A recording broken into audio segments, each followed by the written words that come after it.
Charlotte Marlet sits across her fiancé with a smile splayed on her face. The man casually tells her the real reason why he's calling off their engagement. He never truly loved Charlotte to begin with. That's all there to it. Charlotte clenches her hands as she's asked if she never loved him either. Still smiling, Charlotte denies this and expresses how she's always admired her fiancé, Prince Theodore Libera, the first prince of Libera Kingdom. Prince Theodore angrily slams the table, scolding Charlotte for her sickening pretense. However, Charlotte remains composed and a smile never leaves her face. The prince then points out to how sick he is of seeing that mask-like face of hers. Not only that, but Charlotte bears a scent. An overbearing sweetness she carries that makes Prince Theodore want to throw up. Clenching her chest, Charlotte shares it's her perfume she got from her mother as a keepsake. Prince Theodore then reverts back to the first thing he had insulted Charlotte with and asks why she always smiles like that. If she had truly loved the prince, then she should laugh if she was happy and shed tears if she was sad. All Prince Theodore wants is a wife who shows real emotions. But her? Prince Theodore looks at her in disdain before describing Charlotte as someone who always hides behind her eerie smile. He can never tell what she's really thinking at all. What Prince Theodore doesn't know is that Charlotte is hyper-aware of everything that he is and does. She can tell when he frowns he's definitely in a foul mood. She can tell when he scratches his cheek when he's lying. That's why Charlotte could tell right away when the prince had found someone else he loved. She thought she had given him her everything. Yet this is what she got in return. Charlotte then reveals it, that the prince never had the slightest interest in her to begin with. The woman Prince Theodore is in love with is a commoner, a status far beneath the prince. Even if he marries her, she could never be his legal wife. That would mean Prince Theodore could only be able to take her in as his concubine. Hearing all these from Charlotte has the prince seething in anger as he slams his fist on the table. He screams how he already knows that, but he's the man who will be king. Shouldn't he at least be allowed to make the woman he truly loves his queen? This drastic change between them began last year. Prince Theodore started going out to the city often under the excuse of inspections. Charlotte didn't want to doubt him, but one day her curiosity got the best of her.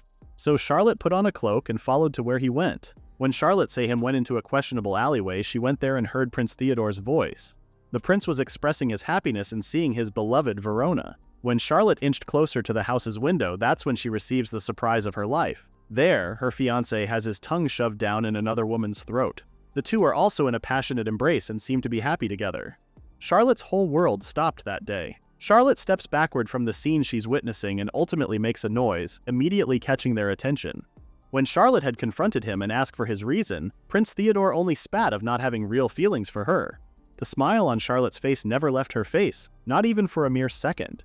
She then calmly suggests for the prince to make her his legal wife and take his beloved Verona as his concubine. This triggers Prince Theodore, who quickly grabs the glass of water and throws it at Charlotte.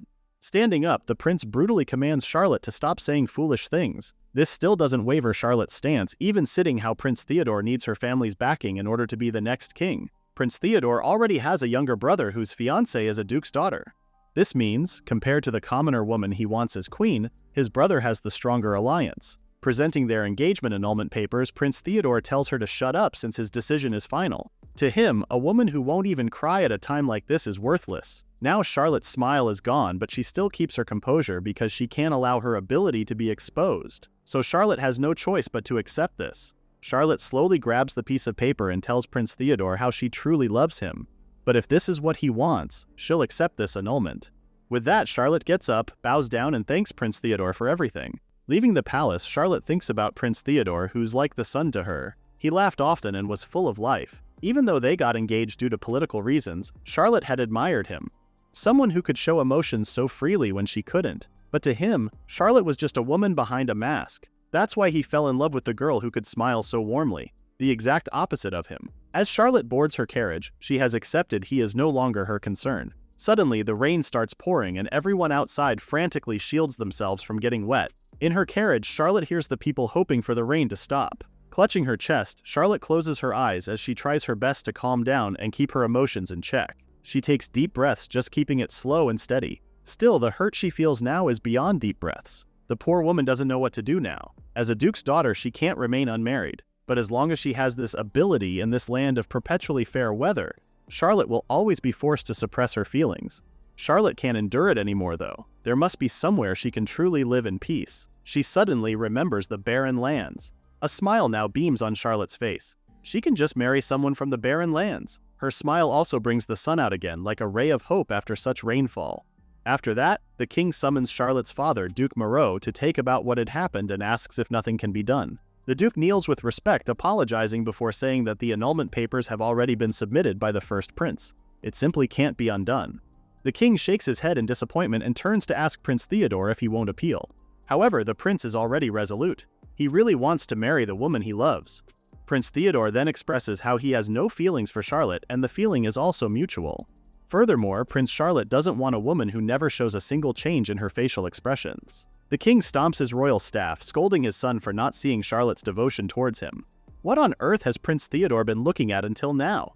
Is his son blind? These sarcastic retorts have Prince Theodore gritting his teeth. Then the king dismisses him, dismay apparent on his face. The king now realizes Charlotte must have inherited her mother's gift. After Prince Theodore leaves, the king apologizes to Duke Moreau for his son's behavior towards Charlotte. Duke Moreau then reveals how his daughter has no fiancé now, and there are no other prospects within the kingdom. Thanks to the neighboring land of Shurton, called the Barren Land, their kingdom remains safe from monster invasions. They guard the borders from the forest's beasts. With that, Duke Moreau reveals the king of Shurton is still unmarried. With the people of Shurton the only people who can slay monsters, it wouldn't hurt to strengthen ties with them through marriage. The king gives it a long thought before finally agreeing to Duke Moreau's proposition to marry his daughter to the king of Shurton. 1 month later, Charlotte is now ready to board the carriage and begin her new life. Before that, her father tells her the details of her new arrangements. He has already arranged to send her to Shurton through teleportation magic. Charlotte will need to go to Libera Castle for it. She has to endure just this part now. After that, Duke Moreau praises his daughter for being such a wonderful child. Touching Charlotte's cheek, Duke Moreau expresses how much he loves her, more than anyone in the world.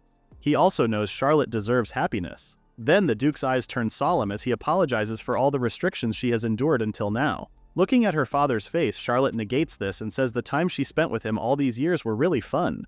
Charlotte had always known her father to be thoughtful and kind. When he started suppressing his emotions like her, Charlotte couldn't help but laugh at how silly it was. Duke Moreau injuring his back, Duke Moreau crying after reading a moving novel. The Duke loves his daughter so much that he was willing to suppress his own emotions too.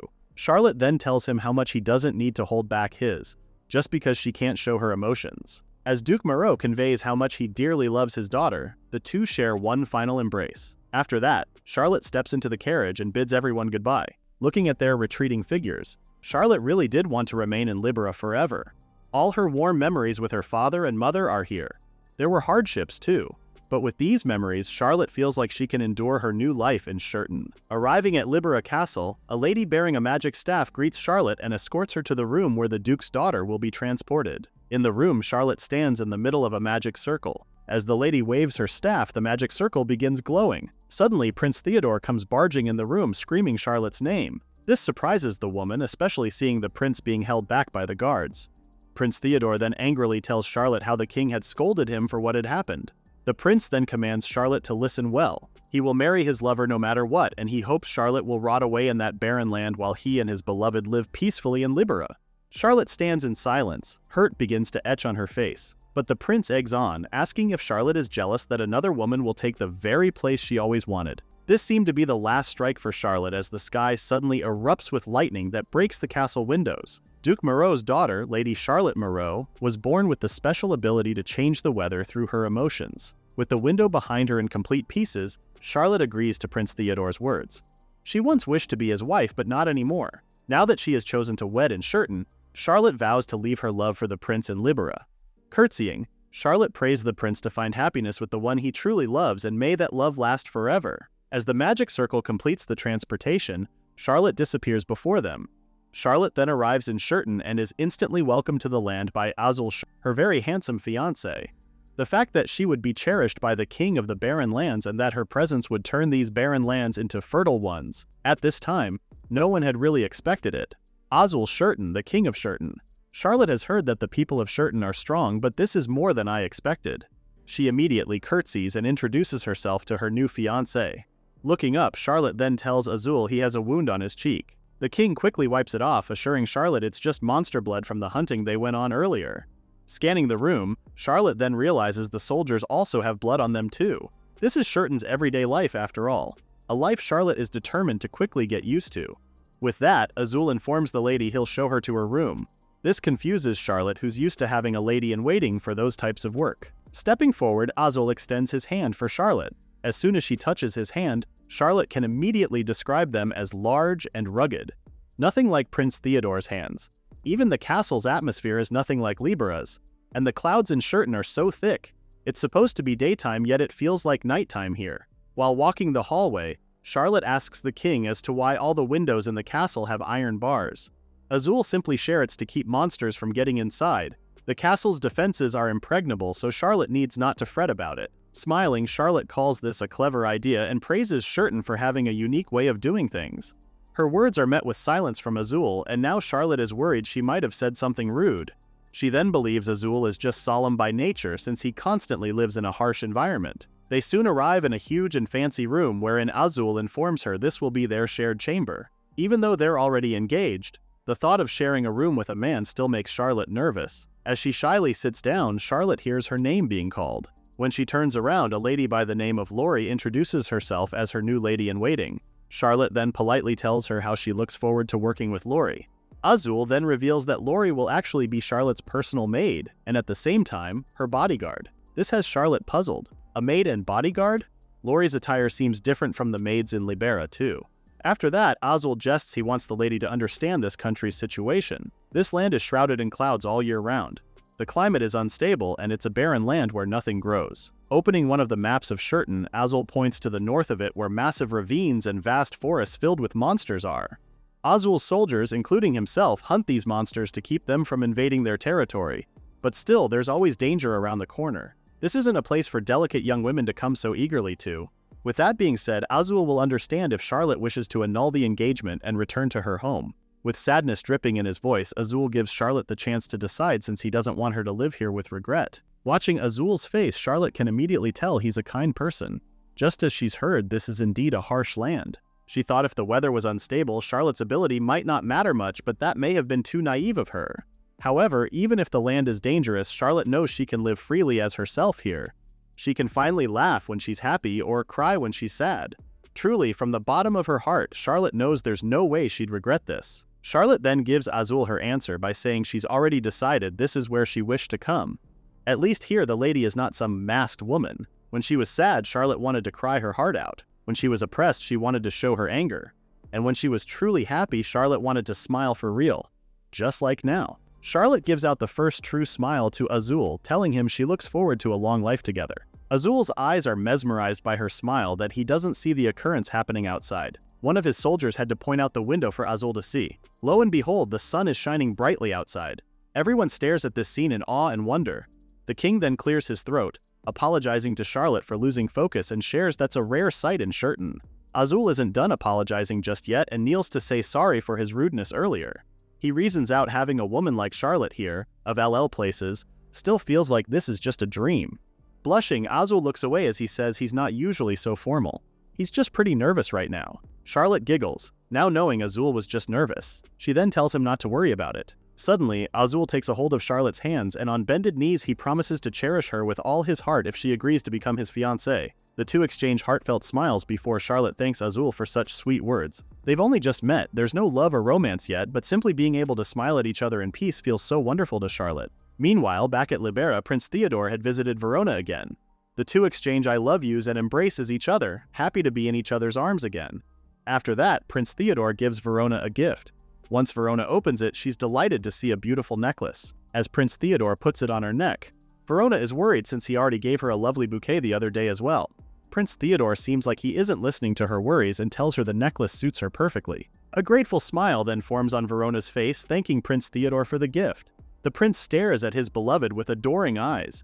From the moment he first saw that smile, Prince Theodore was completely taken away. Verona's expressions are so lively and always shifting. He's never met a woman so lovable. She's nothing like the stoic Charlotte. As the prince recalls Charlotte's words, telling him Verona will never be his legal wife, Prince Theodore vows on making Verona his queen, and he'll be the next king. Outside Verona's home, two neighbors gossip about the woman.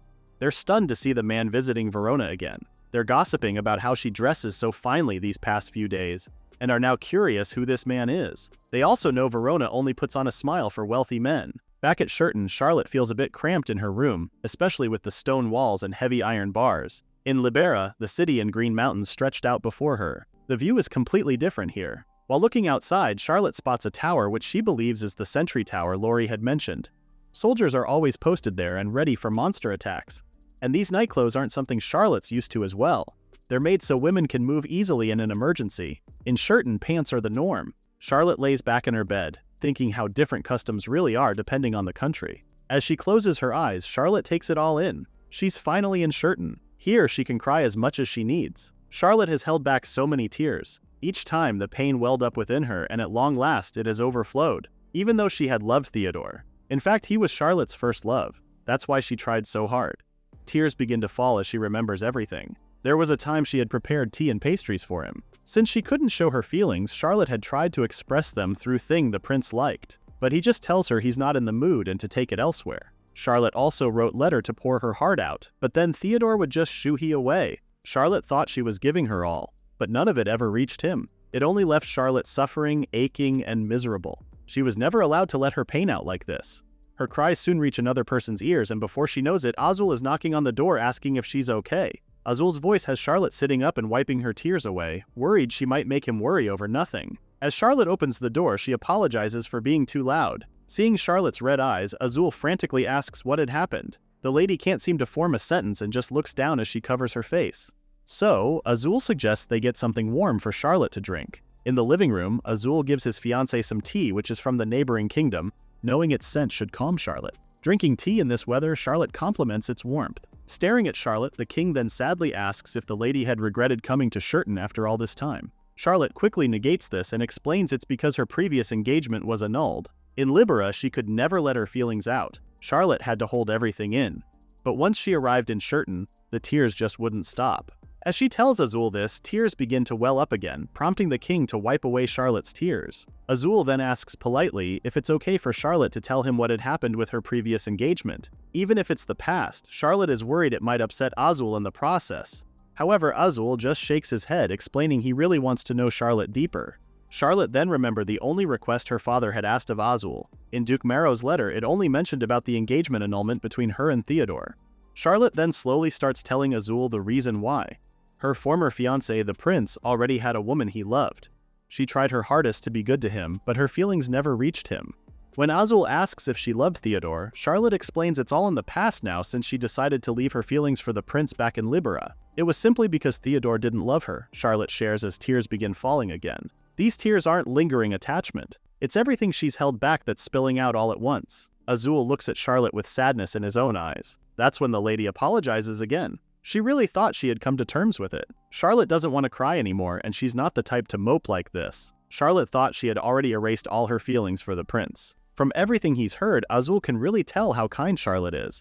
She's always blaming everything on herself. He then reveals he did look into her past a bit and he knows she wasn't at fault. Azul calls Charlotte a lovely woman before the prince who got distracted by another. He's the one who's disgraceful with his actions. Charlotte is still crying, telling Azul it was her fault she wasn't loved. So Azul sincerely looks into her eyes and promises to be the one to love her properly. These words stop Charlotte's tears as she stares at him in surprise. As Azul plays with her hair, he also assures her he will be loyal and faithful to only Charlotte. Azul then kisses the tips of Charlotte's hair as he calls Charlotte a dear woman who's going to be his wife. A wife he will love for life, protect no matter what, and treat her with care. Azul promises to give Charlotte everything. All these sweet words have Charlotte's burning up. Azul's direct gaze is pulling her in. She thought they'd take things slow, build their bond step by step. But right now, Charlotte can really feel her heart pounding and racing. They just met too. Changing the subject, Azul then asks Charlotte to look outside since the rain has stopped. This means tomorrow is the long-awaited rain festival. He then explains that monsters don't appear when it rains. So the day after rain, the town holds a rain festival. When Charlotte seems interested in the event, Azul immediately invites her to be his date. He then says how everyone will think Charlotte had brought them good fortune, because the rain fell the moment she arrived. Blushing, Charlotte is happy to see Azul is happy and accepts his invitation. After that, Charlotte returns to her room. As she lays on her bed again, she thinks about how Azul made her feel. Whenever she's with him, her heart strangely feels at ease. As Charlotte drifts to sleep, she remembers a memory with her mom. Charlotte was so young at that time, and she was running towards her mom when she tripped over a rock. Charlotte immediately cried, and the rain soon started pouring. Her mom quickly puts a flower on her ear, gently assuring Charlotte it's okay. The rain then stops pouring. Both Charlotte and her mom then enjoy sitting on the field. As she touches the flower, Charlotte realizes it smells just like her mom's perfume. It's such a soothing scent to Charlotte. As the two bond, Charlotte innocently asks why she and her mom cry or get angry. Her mom then explains how the sky grows sad when they're sad. And when they're angry, the sky gets angry as well. When Charlotte asks why, her mom laughs and tells her she doesn't understand it either. Charlotte's ability is far stronger than her mom's though. That's why her mom had told her to keep a secret, and that she must never let anyone find out. When Charlotte innocently asks why, her mom explains there are people who would use it for evil, so they have to make sure those people never notice Charlotte. Charlotte then worriedly asks what if they do notice her, to which her mom assures her it'll be alright because someday someone will come and protect her from those evil people. Charlotte is puzzled why it can't be her mom or dad. Her mom explains how they can't really protect her forever. What she meant with someone is a person who will love her as much as they do, someone who will cherish her just as much and who'll become her future husband. Charlotte stares at her mom in bewilderment. She doesn't know what her mom meant. Then she's told she'll understand when she gets older. Charlotte's mom then repeats it for her daughter. Someone who loves her most in the world will come. And when that wonderful prince appears, Charlotte can tell him everything. They'll face hardships together and overcome them side by side. When Charlotte asks if her prince won't just protect her, Charlotte's mom gives her a cheeky smile, telling her daughter how it's boring if the princess only gets protected these days. Charlotte then wakes up from her dream. She hasn't dreamed that memory in a long time. Sometime after that had happened, her mother had passed away from illness. Now that she remembers her mom's words, Charlotte thinks maybe that someone her mom was talking about could be Azul. Maybe she can tell Azul about her ability. Not long after, Charlotte hears a knock on the door. It's Lori greeting her good morning before asking if she could come in. When Charlotte gives her permission, Lori excitingly presents her with her clothes. As she hands Charlotte the clothes, Lori expresses her excitement over Charlotte and Azul's date to the Rain Festival. The word date has Charlotte blushing. Before they could gossip more, Lori urges they hurry up since Azul is already waiting in the Great Hall. After Charlotte dresses for their date, they go to the Great Hall where Azul awaits. Azul immediately greets his fiancé a good morning and asks if she had slept well. Charlotte shyly looks down as she greets him back and thanks Azul for making her sleep better. Come to think of it, Charlotte's chest is fluttering like crazy with just seeing Azul's face. Azul then compliments Charlotte with the outfit she's wearing, calling her cute. Well, to him, Charlotte looks cute in anything. Now Charlotte is blushing even more. After a while, a man's voice is heard across the room calling Charlotte's name. He's been wanting to meet her all this time and praises Charlotte for being as lovely as the rumors say.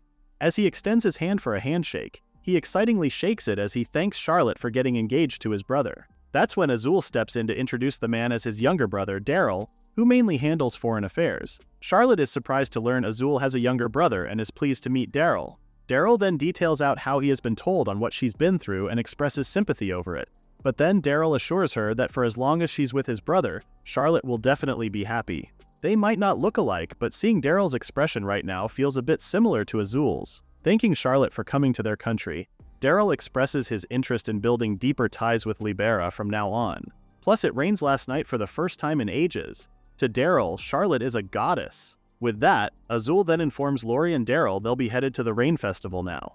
Gently taking Charlotte's hand and closing her towards his chest, Azul then asks the lady if she's ready to, which Charlotte stutters a yes. Lori is getting giddy seeing the two, calling them the perfect pair. Daryl is also proud they pushed through with the engagement. Now Shurton's future looks bright. Before leaving, Azul and Charlotte go to the stables to get Azul's horse. There, Azul introduces her to Tail, Azul's trusty steed who never balks on any battlefield and doesn't fear monsters. Charlotte had ridden horses for sport before, but seeing Shurton's horses has her amazed. They look so powerful. As Azul rides Tail, he extends a hand for the lady to take. When Azul tells her they'll set out now, it's only then Charlotte realizes they're riding together. That's exactly what they did. They rode together, going to town with Charlotte seated in the front. She's been blushing ever since they rode Tail. Azul is so close, it's making her a little nervous. Azul then comments on how Charlotte is quite slender and might do well with building a bit more muscle. Charlotte takes this suggestion seriously, picturing out a muscled version of her. Noticing the field around them, Charlotte sees greenery growing around this area and realizes it's relatively fertile. Despite that, Azul shares how it's just this area and beyond the walls that ring their living zone is all dead. Nothing grows at all. Black clouds hang low, a dry wind blows, and sand whips through the air. It's the very image of a barren land, and it's their everyday life. Azul says this with sadness, making Charlotte empathize with him. Still, Azul is hopeful. Thanks to the aid from other nations, they're not short on supplies. Well, they can't live in luxury, but Azul loves his country where he was born and raised in. Charlotte now realizes how much Azul loves his country. He truly treasures this land. With that, Azul changes the subject and tells Charlotte they'll enjoy the rain festival today. They both arrive in town and Charlotte is immediately mesmerized with how lively it is. She would have never guessed this was a barren land from looking at this scene alone. An elderly then approaches Azul to praise yesterday's rain, calling it a blessing since it's been a long time it poured here. Another citizen also shares how the children can finally play their hearts out because there are no monsters around. Someone was also happy to stand in the rain and soak it all in. These people wish it rained more often. They wouldn't have a problem growing their crops if that were the case. Charlotte is a bit surprised to hear them wishing for rain. In Libera, people disliked the rain, but here in Shurton, they're happy to have it. Suddenly, Azul makes an announcement. As he draws Charlotte closer to him, he introduces her as his wife-to-be who just arrived from Libera yesterday. Everyone then gathers to see Charlotte. They're all in awe that a princess from the Libera kingdom is here and had brought them good fortune. That's worth celebrating, so they all call everyone's attention to tell them the good news. Laughing, Azul calls this a grand welcome and tells Charlotte to enjoy the festival as well. With that, they munch on food together. They also walk around to see a play happening. Their attention is then drawn by man giving away complimentary sake. He then approaches both Azul and Charlotte, telling them they should have some and make a toast as well. Azul looks at Charlotte worriedly, saying the lady shouldn't be drinking, but Charlotte is already receiving the cup of sake, saying she'll have some since it's a special day. With that, Azul doesn't stop her but reminds her not to overdo it. Charlotte stares at the sake in her hands. This is actually her first time drinking. Well, she left that part out. Anyways, so Azul raises his cup for a toast. Everyone also joins in. Charlotte then takes a big gulp and is immediately surprised with its delicious taste. She quickly takes another chug of it, saying it's sweet and easy to drink. Azul watches her dumbfoundedly. Although he agrees that it's a nice sake, he also reminds Charlotte not to have too much, especially when you're not used to drinking it. Azul readily warns her not to chug it so fast. Well, too late for that since Charlotte has already finished the whole cup. She's now smiling from ear to ear, happy to have a taste of alcohol which she never knew could taste this good. Charlotte never drank before, afraid it might affect her emotions, but here it's okay to show them, no matter how strong. Suddenly, Charlotte starts giggling, worrying Azul further. Right now, she just feels so free and tells Azul how the festival is so fun. Charlotte then raises her hands in the air in pure joy. She's so happy she can finally cry her heart out and laugh out loud in this country. The sky can also feel Charlotte's happiness. The lady starts jumping and moving around, so giddy with how happy she feels. Azul quickly calls someone to ask for some water before he turns to ask Charlotte if she's okay. Charlotte just beams back at him, slurring how happy she is. As she says that, the sun behind her starts shining so brightly. Everyone, including Azul, stares at the sky in awe, mesmerized with how it's changing right now. They all stare at the sky, amazed with the colors it's changing into. Such a beautiful scene to behold. Seeing everyone happy, Charlotte can't help but smile as well. She came here chasing freedom. Instead, Azul and his people welcomed her so warmly, so now Charlotte wants to do whatever she can. Clasping her hands, Charlotte asks Azul if the people here really love the rain. She then giggles before praying for the rain to fall gently, nice and easy. Charlotte starts swaying as she pleads for the sky to send them rain. She repeatedly prays for the sky to let it rain, making Azul worried if the lady is now drunk. Azul then regrets letting Charlotte drink too soon and looks around for the water he had asked for. Suddenly, the people feel the rain falling, and just like Charlotte's prayer, it's nice and gentle. Azul also stares at the sky in amazement. It's raining while the sun is out. Charlotte is still praying on the corner while everyone is now staring at the sky. A rainbow starts appearing, making them more surprised. This is the first time for a lot of people to see a rainbow in real life. They all thank Charlotte for this phenomenon. She prayed and it really rained. To them, Charlotte is a real-life goddess. Turning towards Charlotte, Azul stares at her. He can't explain what just happened, especially that his fiancé is happily praying for it to rain. He then asks her if she's a gift from the heavens. Giggling, Charlotte tells him a gift is a bit much. A warm smile appears on Azul's face as he tells Charlotte she is someone special for both him and the people of Shurton. Hearing this, Charlotte starts blushing. She's never been called special before. Suddenly, Azul takes her hands and asks her to dance with him in the rain. They dance all right. They dance their hearts out in the rain with everyone joining in. Charlotte dances with the adults and the children while someone also plays music. Suddenly, Azul lifts her to the sky while she stares at Azul's smiling face. The next morning, Charlotte wakes up with her head aching. Lori immediately greets her good morning and asks how she's feeling, to which she says she feels her head is splitting right now. It's a good thing Lori had already prepared a herbal drink for hangovers. As Charlotte takes the cup, she can't help complain with how this hangover feels. This is her first time after all. Charlotte then hears some noise coming from outside and immediately asks Lori what it is. Lori informs her that Azul and the others are actually training in the courtyard right now. Knowing that, Charlotte tells her she'd like to watch them. As soon as Charlotte finishes dressing up, Both her and Lori head to the courtyard and see the ongoing training. Lori then shares how she would have joined the other in training and swinging her sword if she wasn't assigned as Charlotte's attendant. Lori had taken leave from training for now since she just got married. It takes Charlotte a minute or so before she realizes what Lori had just said. She never knew Lori was married. Apparently Lori is married to Daryl. They're also newlywed too. Upon hearing this, Charlotte immediately tells her they're practically family in a way. Giggling, Lori also agrees. Seeing Charlotte, Azul calls her name. He quickly asks how she's feeling since she had quite a bit to drink yesterday. Thanking Azul, she assures him she's fine now. Meanwhile, the soldiers have paused training to stare at Charlotte as well. This has Azul clearing his throat. While he understands that they want to stare at his adorable fiancé, but they have training right now. Azul also wants to show a good example himself, so he orders to do a mock battle. The soldiers are then told to come at Azul in order. With a serious face, Charlotte cheers on her fiancé, telling him to do his best. After Azul gives her a smile, Charlotte thinks of how he actually sometimes smiles like a boy. Giggling, Lori then reveals how Azul has been in high spirits every day since Charlotte had arrived. Scratch that, according to Lori, ever since the talk of their engagement, Azul keeps saying an undeservedly wonderful fiancé is coming to Shurton and he wants to make her happy and feel safe. That's all he's been talking about. Shurton keeps them on edge since danger is always lurking. It's rare to see Azul wearing a smile on his face. Charlotte also smiles. If her presence made Azul smile more, then she's glad to be here. Staring at the soldiers training, Charlotte can't help feel their incredible presence. They're completely different from Libera's knights. Lori then shares how Shurton's knights actually stake their lives against monsters, so the weight of their blades is something else. Blades heavy with the weight of their lives to protect their people and their nation from monsters that could appear at any time. They train hard and fight for real, swinging their swords. This makes Charlotte's heart ache, thinking what if Azul were gravely injured or worse, lost his life? Azul quickly notices Charlotte's unhappy expression and immediately asks her what's wrong. Charlotte then honestly tells him she just got a little scared.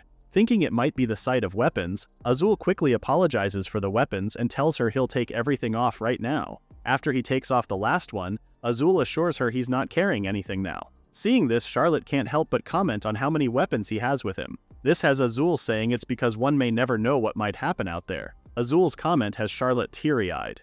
He had that many weapons hidden on him because the environment here never lets one relax. Looking down, Charlotte expresses how she's scared of Azul getting hurt or his life being in danger. If there were a monster attack and if by any chance he got hurt protecting her, or what if he went out to slay monsters and never came back? These are the thoughts that are scaring Charlotte right now. If the peaceful days she has with him were to suddenly disappear, Charlotte can't bear thinking of it. Azul's gentle gaze and warm voice. If one day all of it were suddenly taken away, just the thought of it has Charlotte's heart sinking. Azul understands his fiancé's dilemma right now, but he tells Charlotte it's a needless worry. He is the king of Shurton. He has no intention of being felled so easily by monsters. Azul then steps forward to touch Charlotte's face. He lovingly stares in her eyes while telling her how he could never die and leave such a beautiful fiancé behind.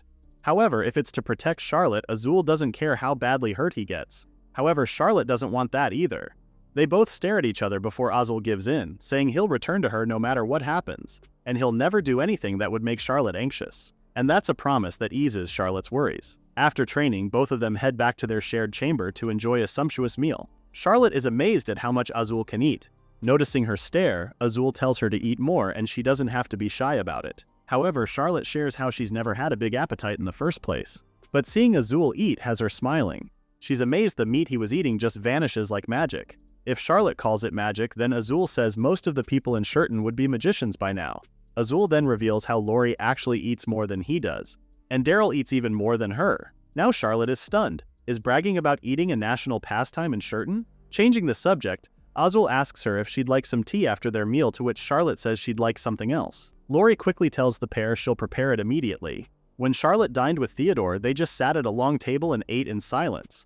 That was it. The dishes back then should have been extravagant, but Charlotte barely tasted them. How long has it been since food tasted this good? While waiting for Lori to finish prepping the tea, Azul presents Charlotte with a dress catalog. He was thinking of a style of dress that would suit his fiancé. Flipping the catalog, Azul points out the design he said about. When Charlotte asks if that's the kind of outfit Azul preferred, the king immediately says no. It's more on what would look good on Charlotte. Life in Shurton may not be lavish, but Azul would want Charlotte to at least wear the clothes she likes. Hearing this, Charlotte thinks about her life before. She only wore what suits Theodore's tastes. So when he said to never wear a certain color again, she would oblige. Choosing her own clothes feels so new and fresh now. Although Charlotte likes the idea, she's thinking about emergencies and how simpler clothes is better. This has Azul holding his head, annoyed that Shurton isn't a peaceful country. Charlotte quickly assures him that's not the case, and it's not like she's big on dressing up anyways. Even so, Azul still wants to see Charlotte dressed up. Yes, for safety, simpler clothes are best, but Azul finds Charlotte beautiful and he knows anything would suit her. He then expresses how much he really wants to see his fiancée looking cute. Azul is shocked that those words really came out of his mouth and blushingly apologizes for it. Both Charlotte and Lori are blushing too, surprised to see Azul acting this way. When Charlotte asks if this would make him happy, Azul immediately says, of course. Shurton lives next to danger, but a man like him needs time to admire his adorable fiancée. If it makes Azul happy, then Charlotte will happily oblige his request. Pointing out, Charlotte then tells him how she would like to try that dress. Azul quickly tasks Lori to make the arrangements for it. A few days later, Charlotte comes out with the new dress on her. Amazed is an understatement to describe Azul's reaction right now. He then inspects her in 360, praising how it looks perfect on Charlotte. He was right all along. Charlotte would look cute in anything. With that, Azul tells her they'll have new outfits made regularly, to which Charlotte declines, saying it's not necessary since basic clothes will do fine. But Azul puts a hand on Charlotte's shoulder and tells her how much this would mean to Shurton. If Charlotte wears lovely clothes, the women in town will admire here and a demand for dresses will rise. Practical, cute clothes will sell. That's the start of a good cycle. The future of Shurton's dressmakers now depend on Charlotte. After that, Charlotte and Lori are left alone in the living room. Charlotte then shares how happy she is on making Azul happy. Lori then says she understands him wanting Charlotte in charming outfits. That's why she also brought something else that would make Azul even happier. When Lori presents the lady a box, Charlotte is curious as to what's inside it. Charlotte then gets the nightgown from the box and raises it on her body. As she stares at the mirror, Charlotte is confused with what it is. It's clearly sheer and it's not normal clothing at all. Before Lori could answer her, Azul barges in the room saying he forgot his coat. His eyes widen and he starts blushing upon seeing Charlotte holding up the flimsy nightgown. Azul frantically covers his eyes while telling his fiancé how those clothes are best tried in her own room. Now confused, Charlotte tells him she thought it was a design that Azul would be happy with as well. When she tells him she's gonna wear it tonight, Azul nervously tells her not to do so. After Azul rushes to leave, Charlotte urges her attendant to tell her what she's holding. Laughing, Lori apologizes before telling Charlotte it's a nightdress newlyweds wear. While they don't dress up much during the day, they do have the night to compensate. Nightdresses are supposedly to liven things up. Charlotte can't believe she's holding a nightdress and is confused on what to wear underneath it. Lori confidently tells her she doesn't wear any at all, just the nightdress. Charlotte blushes profusely upon hearing Lori's answer. Since coming to Shurton, Charlotte has had many surprises, but this nightdress tops them all. She quickly places it in the drawers, hiding it from anyone's eyes. Meanwhile, back in Libera Kingdom, Theodore is once again visiting Verona and tells her there's something important he needs to ask her today. Presenting Verona with a bouquet of flowers, Theodore lovingly asks her to marry him. This has Verona flushing as she takes the flowers to give Theodore a passionate kiss. Verona gladly tells him yes too. How immoral of them, Theodore thinks. A man and a woman sharing a kiss before marriage should never happen, but she fears none of that. It makes Theodore want her even more. Touching Verona's face, Theodore then reveals that marrying him will make her the nation's kokubo. Verona stares at him with confusion, asking if kokubo means queen. She only thought Theodore was some wealthy merchant. Theodore laughs a bit before apologizing for keeping this from her. He then reintroduces himself as Theodore Libera, Prince of Libera Kingdom. Verona's eyes widen in shock. She doesn't understand all of this right now. She only thought he looked a little like the prince. Theodore then lovingly apologizes for shocking Verona like this. But it is true, he is the prince, and soon Verona will be the princess. This doesn't bode well with Verona, who instantly back away, apologizing as she really thought he was simply rich. A noble, yes, but never royalty. With fear in her eyes, Verona outrightly declines Theodore's proposal as she can never serve as the nation's princess. After she apologizes, Theodore doesn't seem to know who this person in front of him now. He then assures her she'll make a wonderful queen. Verona then reveals how she doesn't know how to read nor write. She doesn't even know how nobles live. Aside from that, Verona knows His Highness was once engaged to a duke's daughter. In such a situation, Verona doesn't want to be the nation's princess. Theodore's eyes widen in shock as he continues to listen to Verona, who reveals she only wanted to escape her current life and only dreamt of marrying a wealthy man. Upon hearing this, Theodore asks her if she really did love him. Verona quickly gets onto her knees to apologize. Suddenly, anger rose from the depths of Theodore's heart. He kicks the chair furiously as he yells at Verona not to play with him. Because of her, he was reprimanded by the king. Verona had told him she loved him, so he broke off his engagement. He's now offering to make this commoner to become the nation's princess. However, Verona still declines this, covering herself as she begs for forgiveness. After Theodore calms down a bit, he tells Verona she's just confused right now and asks her to cool her head a little. When Theodore is about to leave, lightning suddenly strikes in front of him. He did manage to dodge it, but he's confused with what's happening to Libera's weather lately.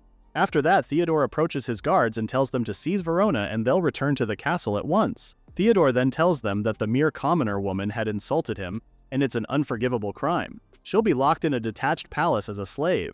Before riding his carriage, Theodore can hear Verona trying to resist being taken away. Thinking of Verona's smiling face, Theodore crazily says they're both bounded by fate.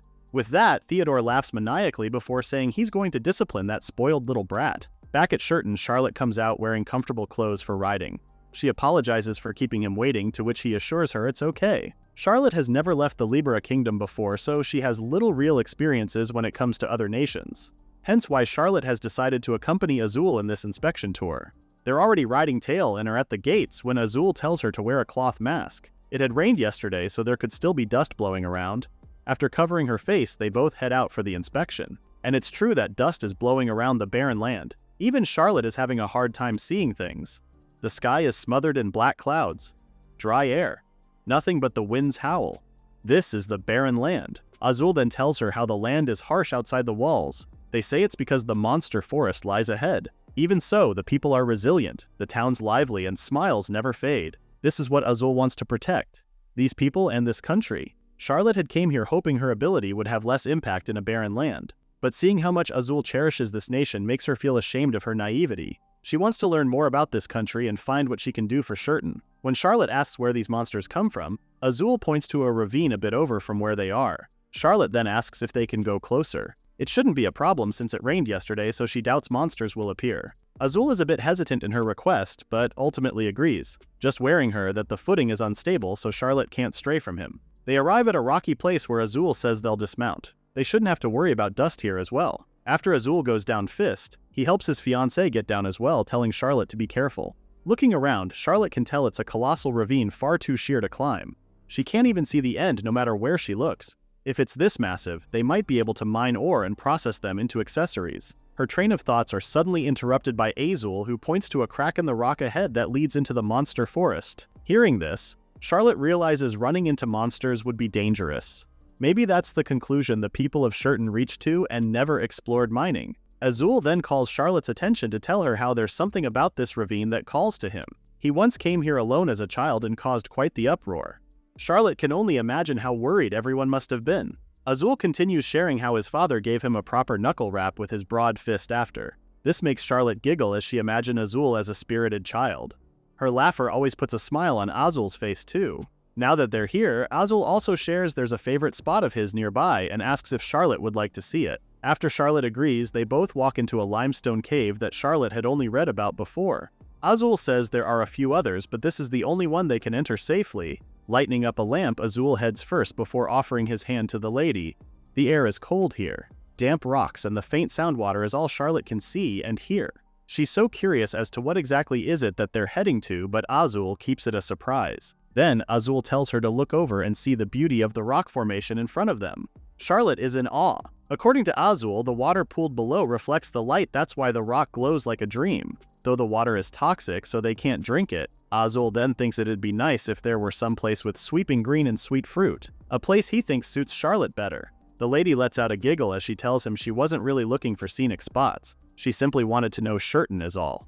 Charlotte then shares how she's never left Libera and only knew of other countries from books. But after meeting Azul, she's happy she can learn about the nation he loves. Staring at Azul's eyes, Charlotte expresses how glad she is she's his fiancé. This warms Azul's heart as he tells her he's honored to hear that. Azul never imagined back then that he'd be engaged to a princess as beautiful as her. At the mention of back then, Charlotte is confused to what he's talking about.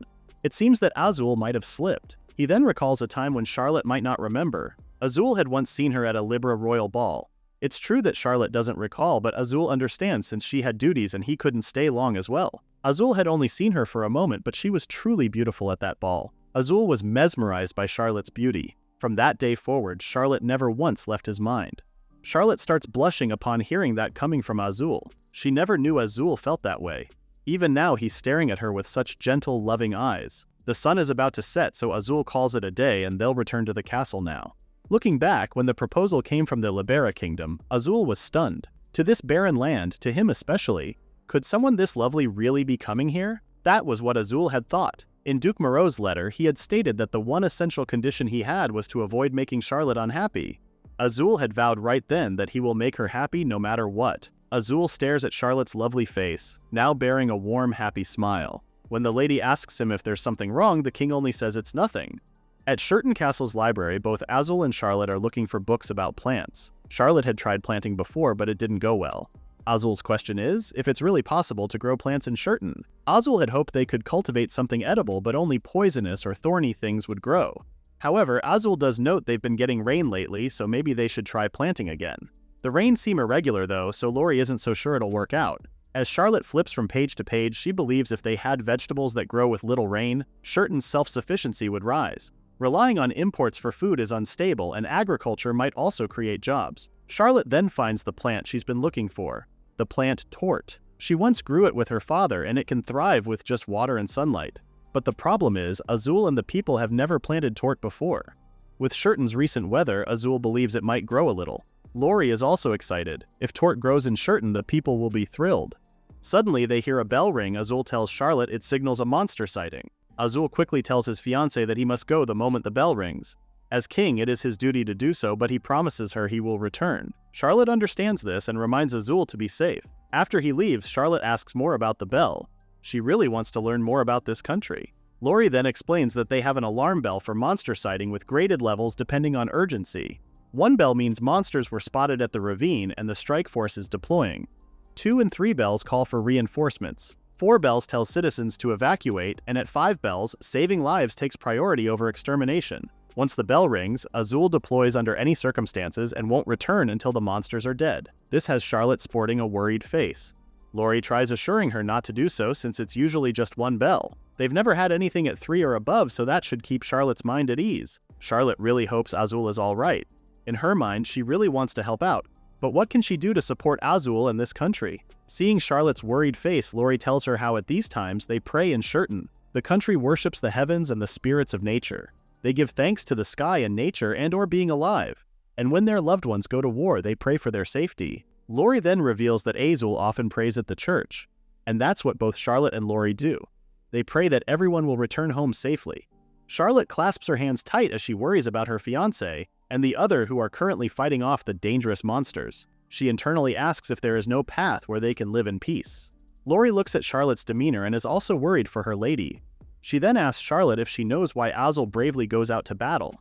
As confusion etches on Charlotte's face, Lori tells her how monsters would invade the city if Azul or the knights lose. That's the reality of Shurton. That's why they must fight so they can return safely to the people they love. Lori then shares to her a bit of her past. Her parents were knights too. They fought and lost their lives when she was a child, but her memories of them remain vivid even now. Lori finally understood why, only when she became a knight herself. Lori's parents faced her so earnestly every day precisely because they never knew if they'd live to see tomorrow. With a smile on her face, Lori shares how strange it is to live with these kinds of thoughts. I could die any day, and I'll definitely make it home. The one thing that strikes Lori is how the way Azul looks at Lady Charlotte. It's the same way her parents looked at her when they were alive. What Lori means to say is that Lady Charlotte can definitely rest easy since she's confident Azul will definitely return to her. She clasps Charlotte's hands earnestly so the lady can be at ease. Lori then shares how she's more worries with Charlotte, who's worrying about Azul so much. This makes Charlotte smile as she holds onto Lori's hand. She's thankful for having Lori, and she trusts Azul will come back to her soon. Back in Libera, Charlotte never once thought about how safe and peaceful her life really was. To her, peace isn't something that simply exists as the norm. It's built up by those who risk their lives on the front lines. She must never forget that. With that, Lori suggests they get back to their research about planting torts. Before doing so, Charlotte looks out the window and with her hands clasped together, she closes her eyes to plead the heavens to make it rain. Meanwhile, Azul and the soldiers are busy fighting off the monsters when rain suddenly starts to fall. The monsters then start retreating one by one. The soldiers rejoice as they are now safe. Azul, confused with how more often it's been raining lately, noticed something from behind him. It's like a gleaming bubble surrounding them. He stares at it, confused with what's happening. Suddenly, a nearby monster that Azul didn't anticipate comes swooping in with its claws out. With his soldier's warning, Azul prepares his sword to block the monster's attack. However, it isn't able to reach Azul as the shield-like bubble fizzes its claw. With that, the monster retreats. Azul and the soldiers stare at the retreating monster in bewilderment. Now that the monsters are gone, Azul inspects the shield-like bubble. He lifts his sword toward it and sees that it can pass through. Ordering his soldier to hold his sword, Azul tells them he's gonna touch it. This alarms the soldier since they don't know if it's safe to touch. But Azul, although hesitant at first, touches it ever so gently before passing his whole hand through it. This means it only reacts to monsters. Now that Azul's touching it, he's hit with a strong feel of warmth. It's like he's being wrapped in something gentle. Then Azul gets a whiff of a scent. It instantly reminds him of one person, his fiancée, Lady Charlotte. Azul can't believe what he's seeing and smelling. It's just like Charlotte. Before he could even process his thoughts, one of the soldiers call him to inform him of an even more pressing matter. The soldier then takes Azul to a rock formation, and beyond that rock wall, they stumble upon a field. But it's not barren. Instead, flowers are blossoming in it. What in the world is happening? Is everyone's question right now. Meanwhile, back at the castle, Charlotte is still awake waiting for Azul. She's so worried now that it's gotten so late. She then hears a knock on the door and in comes Lori bearing good news. Azul and the soldiers have all returned. Happiness flows through Charlotte's whole body as she rushed to greet her fiancé. All the men are in the process of drying themselves off when Charlotte greets Azul and expresses how happy she is he's safe. Azul wastes not a single second and rushes towards Charlotte to touch her face, telling her he's home now. However, he then frantically notes how Charlotte feels freezing cold and believes to be chilled to the bone. While he calls for Lori to get Charlotte something warm, the lady just stares at him in confusion. Azul is now worried for Charlotte's health and asks her not to wait up for them anymore. He wants Charlotte to go rest. Apologizing, Charlotte tells him how worried she got when it was getting late. Azul then reveals how they normally come back much later before. This time, the monsters retreated so they got lucky. This shocks Charlotte, especially when Azul tells her it's because it suddenly rained. Charlotte's eyes widen as she thinks if her prayers did reach the heavens. They're then interrupted by Lori, who informs Charlotte her tea is ready and the bath for Azul is also prepared. After thanking Lori, Azul tells Charlotte to warm herself, then get some rest. Charlotte also tells him to rest as well. While sipping her tea, Charlotte thinks about her ability. Can the weather not just change with emotions, but with prayer too? Now that she thinks of it, it did rain when she had asked her during the rain festival. This puts Charlotte in a tight spot. Even if her and Azul are getting along well, if he knew her emotions could change the weather, what would he think? Would Azul find her disturbing? Would he call her a witch? Would he be afraid of her? Would he see her as a tool he could use? Would he break off the engagement because of it? Charlotte snaps back to reality when Azul sees her still awake. Now her fiancé is worried that she's worrying about him and not resting. Fidgeting, Charlotte tells him she couldn't sleep at all. Azul then asks if something's troubling her, and if so, he wants to know whatever it is. Even the smallest things matter, Azul presses. Charlotte looks down as she thinks about it. She really wants to tell him, but what if he rejects her? What if his eyes turn cold? Charlotte knows Azul isn't like that, but still, her ability is a very important matter. One she fears might make her lose Azul. When Charlotte starts crying, Azul frantically asks her what's wrong, but Charlotte only brushes it off as nothing and apologizes. Seeing Charlotte's sad face, Azul asks her to come to him. Then Azul quickly carries her to let her sit on his lap. After that, Azul immediately hugs her tight. Azul then gently tells her she can do whatever she wants. If Charlotte wants to cry, she can cry. There's no need to suppress her emotions, especially with him. Charlotte knows Azul really is kind. He always checks if she's comfortable and if she's eating well. He's constantly thoughtful. He looks strong and stoic, but he's surprisingly chatty and bright. This makes Charlotte want to tell him even more, but her fear is really getting to her. Seeing Charlotte's sad demeanor, Azul assures her that there are things they can say and things they can't. That's how emotions work. However, Azul doesn't want Charlotte to bottle it all up and reminds her he'll do anything for her sake. He says this so earnestly as he touches Charlotte's cheek. Azul's kindness stirs something deep inside Charlotte. When she was engaged to Theodore, she was always filled with anxiety every single day.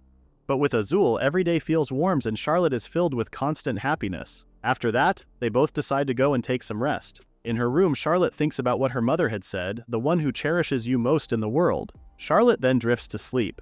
Waking up the next morning, Charlotte immediately takes in the beautiful sky outside. She quickly goes out to feel its gentle warmth. Charlotte has often questioned and struggled with her power to change weather through her emotions. But life in Shurton has let her forget all that and simply be free. Azul made that possible for her. And with that, Charlotte talks to the sky, telling her mother she'll tell Azul the truth now. Maybe this is her mother's sign on finally letting Azul know about her ability as well. For some reason, Charlotte never felt like telling Theodore about herself. Maybe because she was always on edge whenever she was around him. After getting dressed for the day, Charlotte heads down to their shared room and is instantly greeted by Azul and Lori. Her fiancé was just about to go and call her for breakfast too. Lori then excitingly asks Charlotte if she's seen the blue skies over Shurton. Giggling, Charlotte tells her she even went sunbathing a moment ago herself. It's then that Azul shares how Shurton's weather has been changing since Lady Charlotte arrived. Smiling, Lori agrees and even calls her a goddess. Although Azul tells her he's glad Charlotte came here to Shurton, Charlotte's face is etched with worry. When she's told they'll be having breakfast now, Charlotte immediately asks Azul she wants to talk to him after breakfast. After breakfast, the pair head outside to enjoy the fair weather.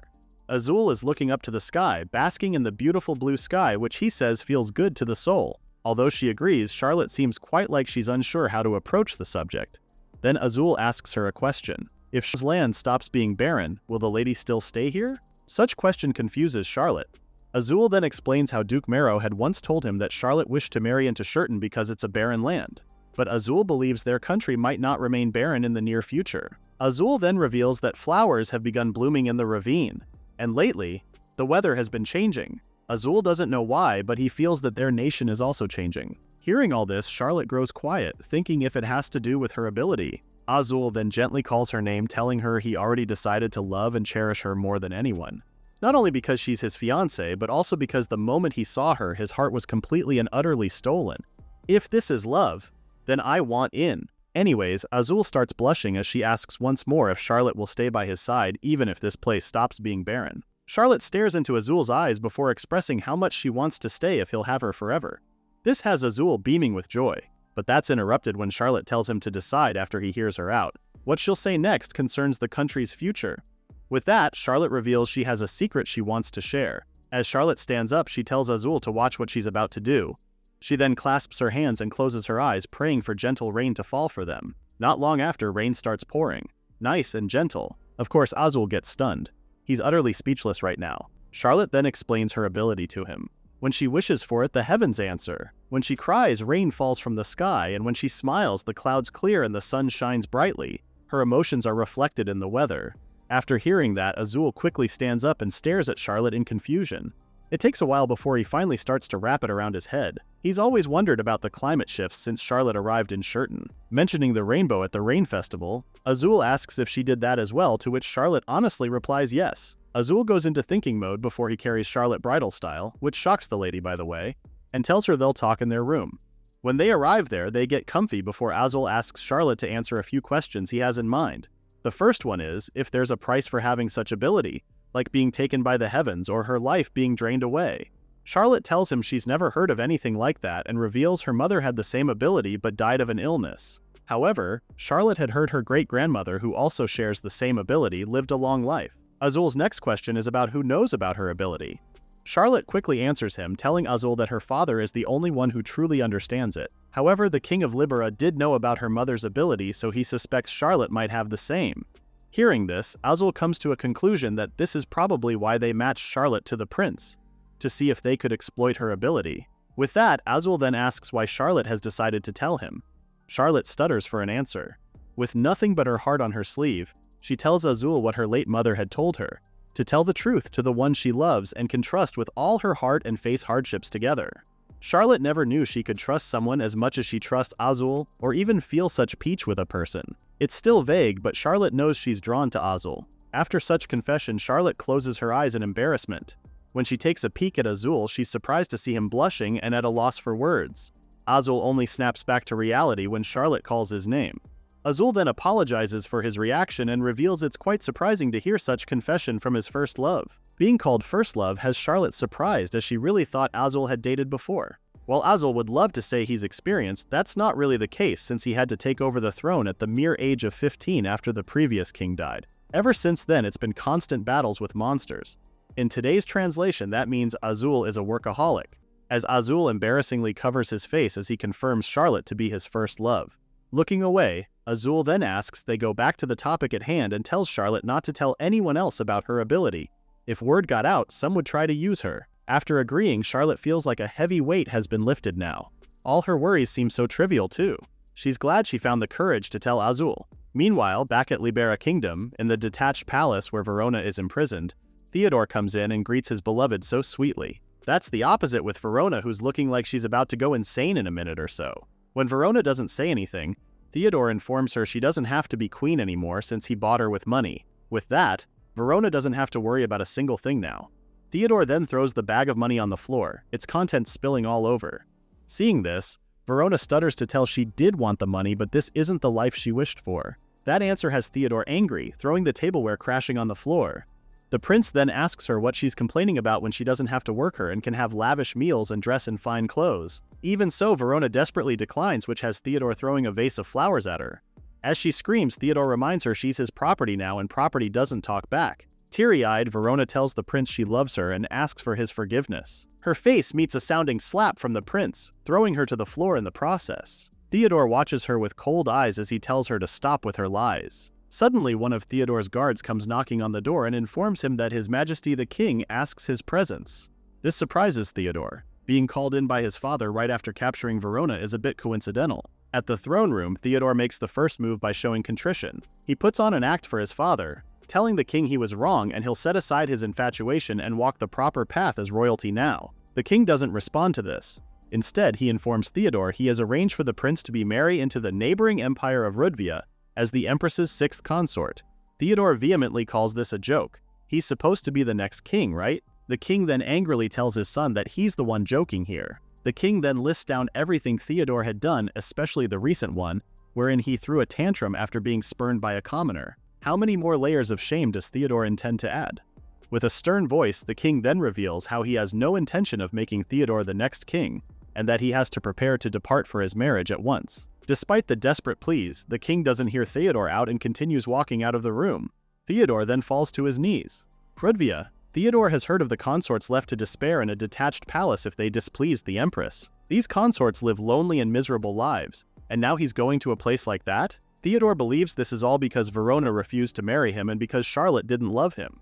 At the thought of Charlotte, Theodore gets an idea on how to escape his doom. He'll just have to make Charlotte come back. Theodore soon comes back to the detached palace where Verona is currently cleaning up earlier's mess. After kicking the door open, Theodore throws some clothes at Verona and tells her to get dressed. He then informs Verona they'll go and fetch Charlotte. His plan is to apologize to Charlotte together with Verona and ask the lady to return to Libera. Theodore then points out how him and Verona will die together if Charlotte refuses to come back. Stunned is an understatement for Verona's reaction. The poor woman pleads, but Theodore only tells her it's going to work out for them. He then lovingly kisses Verona's forehead before telling her to be good. Meanwhile, back at Shurton Castle's courtyard, Charlotte is inspecting the torts they planted. They've gotten so big now. They found out torts are one of the easiest food plants to grow. With Shurton's recent weather, they believe torts might thrive. So Charlotte asked Azul, and he let her set up a small field. Looking at the torts with pride, Charlotte prays that Shurton become a country overflowing with even more smiles. Suddenly, Azul laughingly approaches her, and hearing what she had said, Azul praises her for being kind-hearted. When Charlotte asks why he's here, Azul tells her it's his break. He then approaches Charlotte to clean the dirt on her face. Blushing, Charlotte sweetly thanks her fiancé. Azul then takes a look at the torts and expresses how he never thought plants would grow this well in Shurton. Charlotte agrees, detailing how the plants are actually doing really great, and one flower even bloomed the other day. After that, Azul asks Charlotte to rest for a bit since he knows she must be tired from the field work. While seated, Azul hands over a letter that just arrived from Charlotte's father. While opening it, Charlotte wonders what it says. The smile on her face soon disappears upon reading its contents. When Azul asks what's wrong, Charlotte reveals that Theodore was spurned by his lover and has been arranged to marry into the neighboring Rudvia as a consort. This also shocks Azul and hopes the prince won't get any strange ideas. Besides, Azul has no intention of giving Charlotte up, whatever happens. Hearing this has Charlotte blushing, of course. Azul then corrects what he just said and tells Charlotte he has no intention of sending her back to Libera even if she said she wants to. For Azul to say something like that to her, Charlotte sure is glad to hear that. When Azul repeats what she had said, Charlotte only giggles, making her fiancé ask if she's truly happy with how Azul feels. As soon as Azul sees Charlotte's beautiful face, something stirs inside him and gently grabs her in for a hug. He then asks Charlotte if she dislikes it as he holds her like so. Charlotte immediately tells him no, and in fact she's happy. Wrapping her hands around Azul's back, Charlotte closes in to hear Azul's heartbeat. Hers is pounding so hard he might feel it too. With Charlotte hugging him back, Azul tightens his hold on his fiancé even more, telling her he won't let her go anymore and it's too late for her to back out already. With that, Azul tells her he loves her, which has Charlotte's heart fluttering. Suddenly, the sky shines bright as flowers start blossoming in the area. A rainbow also appears along with the same light that appeared when Azul was fighting off monsters. This scenery has the pair in awe. Azul gently touches the light, and he soon realizes this is the same feeling and scent from last time. Charlotte crouches to one of the flowers, telling Azul how it looks so much like the one her mother had given her. As Charlotte touches the flower, she takes in the scent. Azul suddenly has something in his mind and asks Charlotte to go with him to Shurton Castle's library. There, Azul clicks one book to reveal a secret passage. Entering another room, Charlotte asks where they are right now. Apparently, this is the royal family's historical archives. Azul takes one of the books, telling Charlotte there are records of Shurton's founding. He had read it ages ago and forgot about it, but seeing Charlotte earlier reminded him of the book. Opening to a specific page, they read about a maiden who begs the heavens for rain and offers prayers. Then the sky answers, brings rain and holy white flowers of rich fragrance bloom. It's said that long ago, Shurton had a maiden who could control the weather. At some point, Shurton had a war with a friendly neighboring king, and a member of Shurton's royal family died. Afterwards, a great calamity struck and the population fell. Due to major shifts in the land, monsters began to appear frequently. In return for supporting Shurton, that neighboring king took the weather maiden as his wife. After that, Shurton's weather turned unstable and it became a barren land. The neighboring countries supported Shurton, who could repel monsters. Furthermore, this nation remains allies with Shurton till this day. That neighboring country appears to be Libera Kingdom, Azul guesses. He then reveals about what had happened the other day at border between the ravine and the monster forest. He tells Charlotte the same white flowers bloomed as before. They shone with rainbow light and the monsters began to avoid them. Another text also says those white flowers have the power to drive monsters away. Azul had been told it was all myth, but the pieces line up uncannily well right now. It seems that Lady Charlotte may carry the blood of that maiden. Hearing all this has Charlotte in disbelief. She never knew she had power like that. Closing the book, Azul still calls it a mysterious thing. He's still curious if this is all coincidental or all fate. Smiling at Charlotte, Azul then tells her she might truly be a goddess of good fortune after all. Charlotte beams back, saying this may be the god's way of leading her back to where she truly belongs. Charlotte's power is changing Shurton's environment, making mysterious flowers bloom that repel monsters. If monsters stopped appearing and Shurton no longer had to protect other nations, foreign aid might cease. If that happens, could they really survive? With that, Charlotte believes they must prepare for the worst-case scenario. If they could raise their own productivity, that would be a start. Thinking of that, Charlotte consults something with Azul before they head out to town. While Azul brings the box of torts, he tells Charlotte everyone is waiting for them at the square. They had decided to propose that the citizens make fields of their own. They'll lend land free to those who need it, and when there's a harvest, a portion of the profits will go to the state. At the town square, Charlotte thanks everyone for gathering and tells them she has a proposal to make. She then tells them how she'd like everyone to cultivate tort plants. Grabbing one of the torts from the box, Charlotte explains these were grown by her. Shurton was said to be shrouded in thick clouds with unstable weather, but with the recent changes, they were able to raise this crop. Charlotte then tells them how the plant actually grows easily as long as they give it proper sunlight and water. They've also prepared tort seedlings, so Charlotte asks to try growing the plant themselves. Her enthusiasm is met with doubt. People are wondering if this plant will really thrive in this barren land. They're also doubting maybe she bought them somewhere else. With sadness lurking, Charlotte explains how she wants to make Shurton a self-sustaining and thriving nation. Not a barren land, but a fertile one. For that to happen, she needs everyone's help. Bowing down, Charlotte asks everyone to lend in their strength. Suddenly, a boy approaches her to tell her how he wants to grow one. The boy's enthusiasm has everyone joining in and asking for seedlings. A few days later, the same boy shows off his tort plant that's gotten so big. Charlotte is amazed, especially seeing the buds on them are starting to form too. The other townspeople also tell Charlotte how theirs are also growing well and are forming buds too. Azul is happy to see so much greenery in town. Even Charlotte can wait for the flowers to bloom. Seeing Charlotte's happy face, Azul can't help but comment about it. Charlotte then shares how she didn't get to walk around the city back in Libera. Azul understands this since Charlotte is a duke's daughter. Even when Azul saw her at the ball, Charlotte's dazzling figure burned into his memory. Now Azul can't help but want to dress her up. He really wants to see Charlotte, beautiful as she already is, dancing in a lovely dress. This has Charlotte giggling, making Azul apologize for saying such weird things again. But Charlotte tells him how she also wishes to see Azul in formal wear too. She knows he would look dashing. As the two hold hands, they promise to dance together someday. Charlotte wants to live like this in peace with Azul by her side. She wouldn't need anything more at all. Meanwhile, back at Shurton Castle, a woman brings a letter to Lori. It's addressed to Charlotte, and when Lori flips to see who it's from, she's surprised to see it says Theodore. Uh-oh, let's hope he doesn't break the peace and the budding romance in Shurton. As soon as Azul and Charlotte come back from the town square, Lori immediately greets them and informs the lady of the letter that arrived from Prince Theodore of the Libera Kingdom. Charlotte looks confused. This letter also gives her the creeps, like it's gonna be bad juju for the whole of Shurton. Upon reading the letter, Charlotte finds out that her ex-fiancé wishes to visit Shurton to apologize for his discourtesy to her. Both Lori and Azul are shocked to hear this news. Azul himself thinks this grand gesture of coming to Shurton to apologize sounds like there's a ploy behind it. Azul doesn't want to accept them and just straight out refuse their call. Although Charlotte agrees with him, they can't just decline since Libera is an ally with Shurton. For the sake of relations, they should at least receive Prince Theodore. A reluctant Azul then caves in, respecting his fiancé's wish. 1 month later, Azul, Charlotte, Lori, and some of Shurton's knights are gathered in front of the magical teleportation circles. Azul then asks Charlotte if she's alright since Theodore will be arriving soon. Smiling, Charlotte assures him she is definitely fine, especially that Azul is with her. Looking back, this is actually where Charlotte first met Azul. She was startled to see blood on his cheek, but thinking back, he must have rushed here after slaying monsters. If Charlotte hadn't annulled her engagement with Theodore, she'd still be suffering in Libera right now. Although she has no lingering feelings for Theodore anymore, Charlotte is still anxious about seeing the prince. But with Azul by her side, Charlotte knows she'll be fine. Not long after, Theodore comes out of the magic circle bearing a smile and a bouquet of flowers as he tells Charlotte how much he's been wanting to see her. The prince immediately closes in on Charlotte to thank her for granting him the chance to apologize. All Charlotte could utter was the prince's name, stunned to see Theodore's terribly worn-down physique, almost frighteningly so.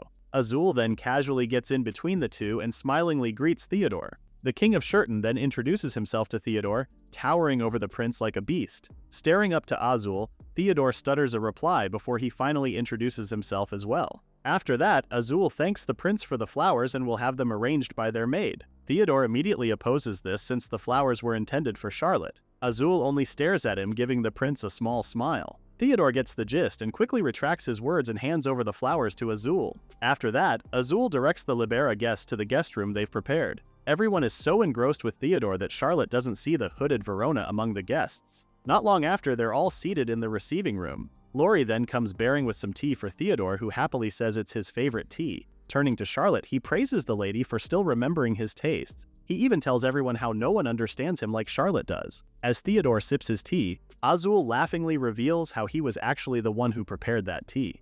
The king of Shurton is more than glad to see the prince enjoying it. An awkward Theodore only sits there.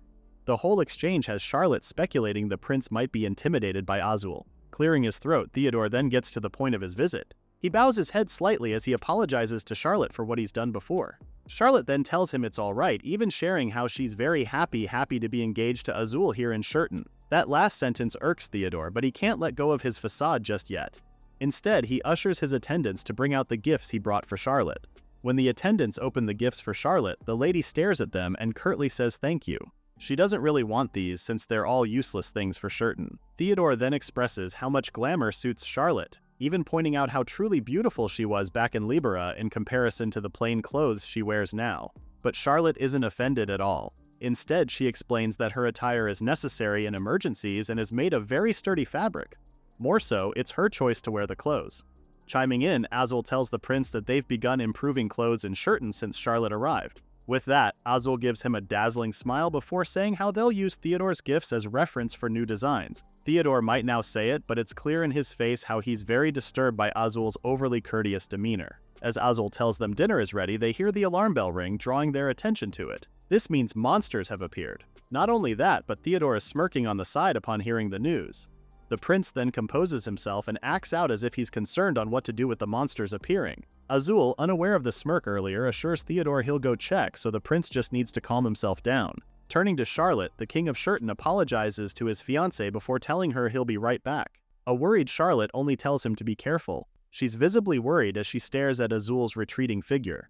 Now that it's just Theodore, Charlotte, and their respective attendants left, the prince expresses his pity for his ex-fiancée. She's trapped in a barren land where monsters can appear at any time. Theodore is also displeased with the food served for him, calling it barbaric food that doesn't suit the lady either. Still, Charlotte isn't backing down just because the prince is throwing insults left and right. She explains to him how wonderful Shurton has been for her and she's more than glad to have come here. Theodore lets out a sarcastic sigh before telling her she doesn't need to put on a face anymore since Azul isn't here. He then tells Charlotte to come back to him.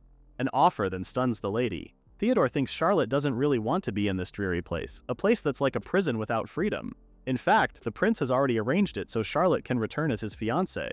Clenching her fists, Charlotte knows it was more of a prison when she was with Theodore. Still being polite, Charlotte apologizes before telling the prince how she never once wished to return to him because she loves Azul now. Although initially shocked, Theodore smiles wickedly as he believes Charlotte has been tainted by Shurton's savagery. He then tells her how it's a shame she can't stay here. Suddenly, Charlotte and Laurie are shocked to hear the alarm bell ring 3 times. This means it's a call for reinforcements. Laurie did assure the lady before how they've only received 1 bell and has never had a situation of 3 or more. Well, this is the first now. The other Shurton attendants are also visibly shaken by the 3 alarm bells. Charlotte tries to assure herself that it's all right and Azul will defeat them. Right now, she has to protect the people. With that, she tells everyone to stay calm and evacuate as trained. As they all stand up, Charlotte leads the prince to where the magic circle is and urges him to return to Libera. Theodore somehow doesn't resist, citing how it's dangerous being in a country crawling with monsters. Both Charlotte and Laurie lead the way to the magic circle. As soon as they arrive there, Theodore immediately steps into the magic circle. Charlotte then apologizes for the disturbance and asks to give her regards to the King of Libera. As Charlotte bows her head slightly to wish the prince a safe travel back home, Theodore takes the opportunity to grab her towards him inside the magic circle. He asks Charlotte to come back with him to Libera once again. Laurie quickly steps forward to butt in, but Theodore's attendant sees her. Now Charlotte is frantically calling for Laurie. Having enough strength to pull away, Charlotte quickly makes her way out the circle. However, Verona's cloaked figure stops her from doing so. Verona also has a sharp knife in hand, telling Charlotte to please return to Libera with Theodore. Now Charlotte is beyond scared, confused why Verona would be here. Verona pleads the lady to marry Theodore or something terrible will happen. Shaking, Verona begs for Charlotte's help. Staring at Verona, Charlotte can now see that her body is covered in wounds. Theodore then steps in behind Charlotte, revealing how Verona had betrayed him after he offered to make her the nation's mother, so he had made her a slave and taught her a lesson.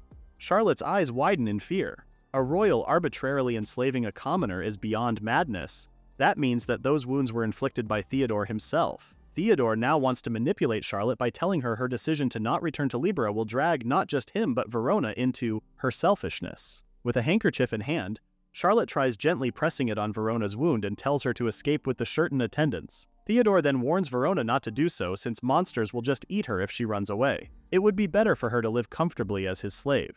Hearing this, Verona already knows which life she wants to choose. She drops the knife on the floor and tells the prince a sounding no.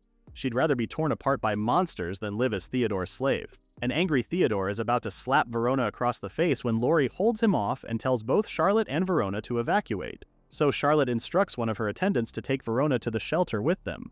Before leaving, Verona promises to come again to apologize properly to Charlotte.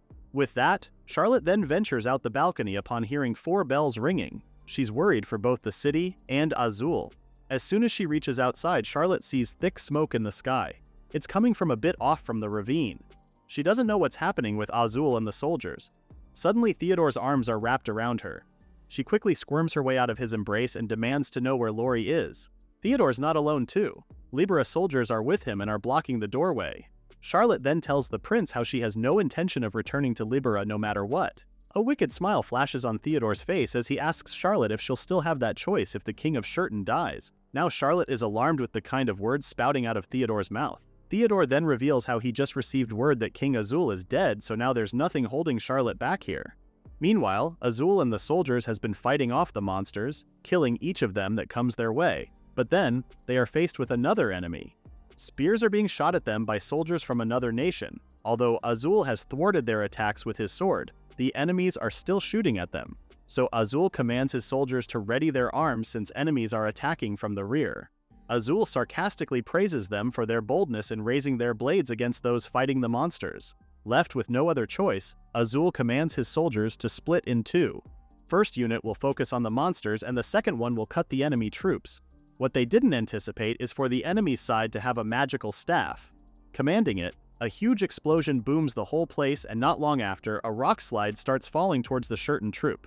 Azul immediately orders his men to fall back, especially with the cliff face continuously collapsing.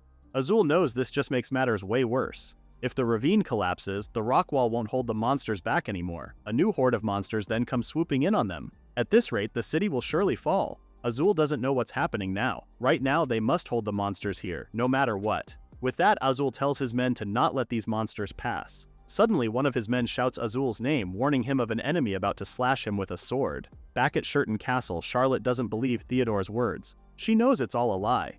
Theodore still keeps pushing, saying it's the truth. Word is Azul was run through the chest and died, and that smoke in the sky came from the blasting of the ravine area. All of this was on Theodore's orders. He knows the monsters come from that ravine. If the cliff crumbles and a flood of monsters surges in, even Shurton's soldiers won't be able to repel them. Charlotte is feeling rather upset, and the sky is proof of it. She's confused why Theodore would do this. Why? It's because Theodore will be king of Libera and Charlotte will be his queen. For a country like Shurton to steal Libera's queen is truly presumptuous, Theodore says. Hearing this, Charlotte is now furious and clenches her fist. She can't believe the prince would do this to Azul over such pathetic man-ego. A smirk once again flashes on Theodore's face before revealing how this country will end soon. Shurton will be swallowed by monsters in just a matter of time. That statement causes Charlotte's feelings to swirl, and with that emotion, the weather also swirls with her. A force of wind suddenly swooshes in on them. Charlotte tries to keep herself calm, assuring herself that Azul will definitely come back. After all, he did promise her. With that, she angrily tells Theodore that Azul is not dead. As she makes this statement known to the prince, lightning also starts striking all over the place. Theodore is shocked at the turn of the weather, confused as to what's happening. They then see a horde of monsters heading towards the castle, which alerts Theodore even more, and grabs Charlotte to run back to Libera with him. Screaming, Charlotte tells the prince to let go of her, and Theodore does so, especially that another lightning strikes right between the two of them. Theodore stares at Charlotte in surprise, calling Shurton a disgusting place. Hearing those words offends Charlotte to the core. He calls Shurton disgusting when this place offered Charlotte solace. Back in Libera, because of her power, Charlotte was forbidden from even crying and laughing. Every day was agony for her. But it's not the same in Shurton. The people here had welcomed her warmly, and Azul accepted all of Charlotte. That's why she can finally smile from the heart, and she won't let this precious country be insulted. Charlotte then demands Theodore take back what he had said. Shurton is a beautiful nation after all. Theodore can't believe she's actually defending this country. Still, Charlotte shares how she believes in Azul, so she will protect the country he loves, and she's warm-hearted people. That is her duty as his future wife. Theodore still doesn't get that the woman doesn't want to be with him at all. He even orders Charlotte to stop spouting nonsense and to come back to Libera with him. Suddenly a monster is closing in on them, its mouth ready for the kill. Seeing the monsters, Theodore is now pressed on getting back to Libera and demands Charlotte to hurry up so they can get going. Charlotte flicks his hand away, telling the prince he'll return to Libera alone because she'll stay and protect Shurton. Laughing sarcastically, Theodore mocks Charlotte for being a powerless doll. Like she can do anything to alleviate the situation right now. Charlotte gives him a warm-hearted smile, telling the prince she's no longer a powerless doll. And that smile sends the weather into a sunny disposition. Charlotte then turns towards the sky, and with her hands clasped, she closes her eyes to pray. She's no longer the same person she used to be. Charlotte then prays for the sky to lend her its strength so Shurton can be saved. She wants the people she loves to be saved. Her power that makes weather mirror her emotions is something Charlotte once resented. Why was she the only one burdened with this? But now Charlotte finally understands her purpose. Suddenly, rain starts pouring, and on the ground, white flowers start to grow and blossom. Charlotte's power exists to protect what's precious to her. With that, Theodore stares at Charlotte's figure in pure shock. Shurton's people also rejoice for the rain. The monsters are now retreating.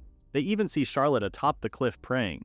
The people really thought the country would be finished when the monsters started to reach the city, but Charlotte had protected them. They even call her a true goddess. But then, they see one monster that's not retreating at all, and is headed straight at Charlotte. The lady herself is also confused why that monster isn't returning to the ravine. She doesn't even know what to do. Her fear is stopping her feet from moving. If she stops praying here, the people of Shurton will also be in danger. Charlotte has to believe that Azul will return. Until then, it's her job to absolutely protect this country. As the monster closes in, Charlotte thinks of Azul and closes her eyes. Suddenly, she hears the monster getting ripped to shreds. When she opens her eyes, there's Azul alive and kicking. The king immediately gives his fiancé a dashing smile as he apologizes for keeping her waiting. Seeing Azul back alive has Charlotte breathing out a sigh of relief. She immediately tells him how she's been waiting for him to come back. Azul does remember his promise he'd come back. Charlotte begins to get teary-eyed, prompting Azul to remove his gloves for him to touch Charlotte's face. He gently tells her not to cry anymore. It does make him happy that Charlotte cares for him so much, though. Charlotte then holds Azul's hand, loving how big and warm they feel. Suddenly, their little moment is interrupted by Theodore, who's angry why Azul's still alive. Azul realizes the prince has something to do with what just happened. There's also a device strapped onto Azul's chest that's been buzzing like crazy. Upon seeing it, Charlotte exposes how it's a Libera Kingdom communication magic device. This device was actually from the soldier that attacked Azul. The king of Shurton then guessed that the plan was likely to claim Azul had been killed by monsters, take Charlotte as Theodore's wife, and seize the throne. Azul then shares how being surrounded by monsters and enemy troops rattled him, but he's not that soft as to fall that easily. Above all, as Shurton's king, he'll protect Charlotte and this land to the end. Theodore falls to his knees, shaking as he blames Azul for existing. He then stands up and reveals a dagger in his hand. Screaming, Theodore angrily tells Azul that Charlotte is his fiancé and he'll marry her and become king of Libera. Both Azul and Charlotte didn't see this coming at all. It's a good thing Azul towers over Theodore both in physique and strength. Azul mocks Theodore's flimsy sword that can't possibly protect Charlotte, let alone make her happy. With just one flick, Theodore's dagger flies towards the ground. Azul then confidently tells the prince he won't give up Charlotte no matter what anyone says. Furious, Theodore rushes towards Azul and lands a punch on the king's face. Theodore then smirks, believing he has won. However, Azul only smiles and mocks the prince for such a weak punch that clearly indicates he's not used to hitting people at all. Then Azul retaliates by punching Theodore right in the face. The foolish prince is now on the ground unconscious. Azul has had enough of Theodore's antics and thanks the prince for throwing in a first punch. He then informs the prince to return to Libera at once and swear to never threaten Shurton again. Not long after, they hear their names being called. Lori has arrived and safe. She immediately goes to apologize to Charlotte for not being able to protect the lady. Charlotte doesn't mind at all, especially that Lori helped Charlotte protect Verona. After thanking Lori, Charlotte asks as to how the city is right now. Azul informs her that reports say there's no monster damage at all likely because Charlotte brought rain and made the flowers bloom. The fragrance formed a barrier and guarded the nation just like before. But the monster that was about to attack Charlotte earlier was a different case. Azul thinks it's because the monster's nose was already crushed that the scent barrier didn't work. It was already covered in wounds, so maybe its nose was ruined in battle. Azul then points out how it was all thanks to Charlotte for driving back the monsters and protecting the people. But Charlotte feels like it's all her fault for bringing this catastrophe, so she doesn't want to accept Azul's thanks. Azul assures her and tells her not to bear that weight. Thanks to Charlotte, they all survived and are shedding their barrenness. Azul will be glad if Charlotte kept walking with Shurton from here on. Giving him a sincere look, Charlotte of course says yes to Azul's request. After that, Azul has now changed back to comfortable clothes, and his brows are currently furrowed as he tells his Daryl he'll go with them after all. Daryl, as he's said many times, wants Azul to stay in Shurton in case monsters appear and people start panicking. Azul just doesn't want the foolish prince trying something with Charlotte again is all. Both Charlotte and Lori laugh it out. The lady then turns to her fiancé to assure him that Daryl and the guards will be with her, so she can really go alone this time. Azul tries to interject again, but Charlotte flashes him with such a wonderful smile as she assures him she'll be fine. After all, she's not who she used to be, and she needs to say one final goodbye to Theodore and to her old self. With that, Azul can't really say no to her. Arriving at Libera, Charlotte is immediately greeted by the sight of her father and Libera's king. Charlotte's father quickly goes to her and asks if she's hurt or in pain anywhere. Charlotte smiles at him, assuring him she's okay because Azul protected her. As for Theodore, the king wastes no time in delivering his son's sentence. The king then orders his men to throw this criminal of a son in the dungeon, shocking Theodore in the process. Theodore tries to defend himself by saying he's not a criminal and pleads for his father to hear him out. The king then details out how Theodore had illegally enslaved a commoner girl and locked her in a detached palace.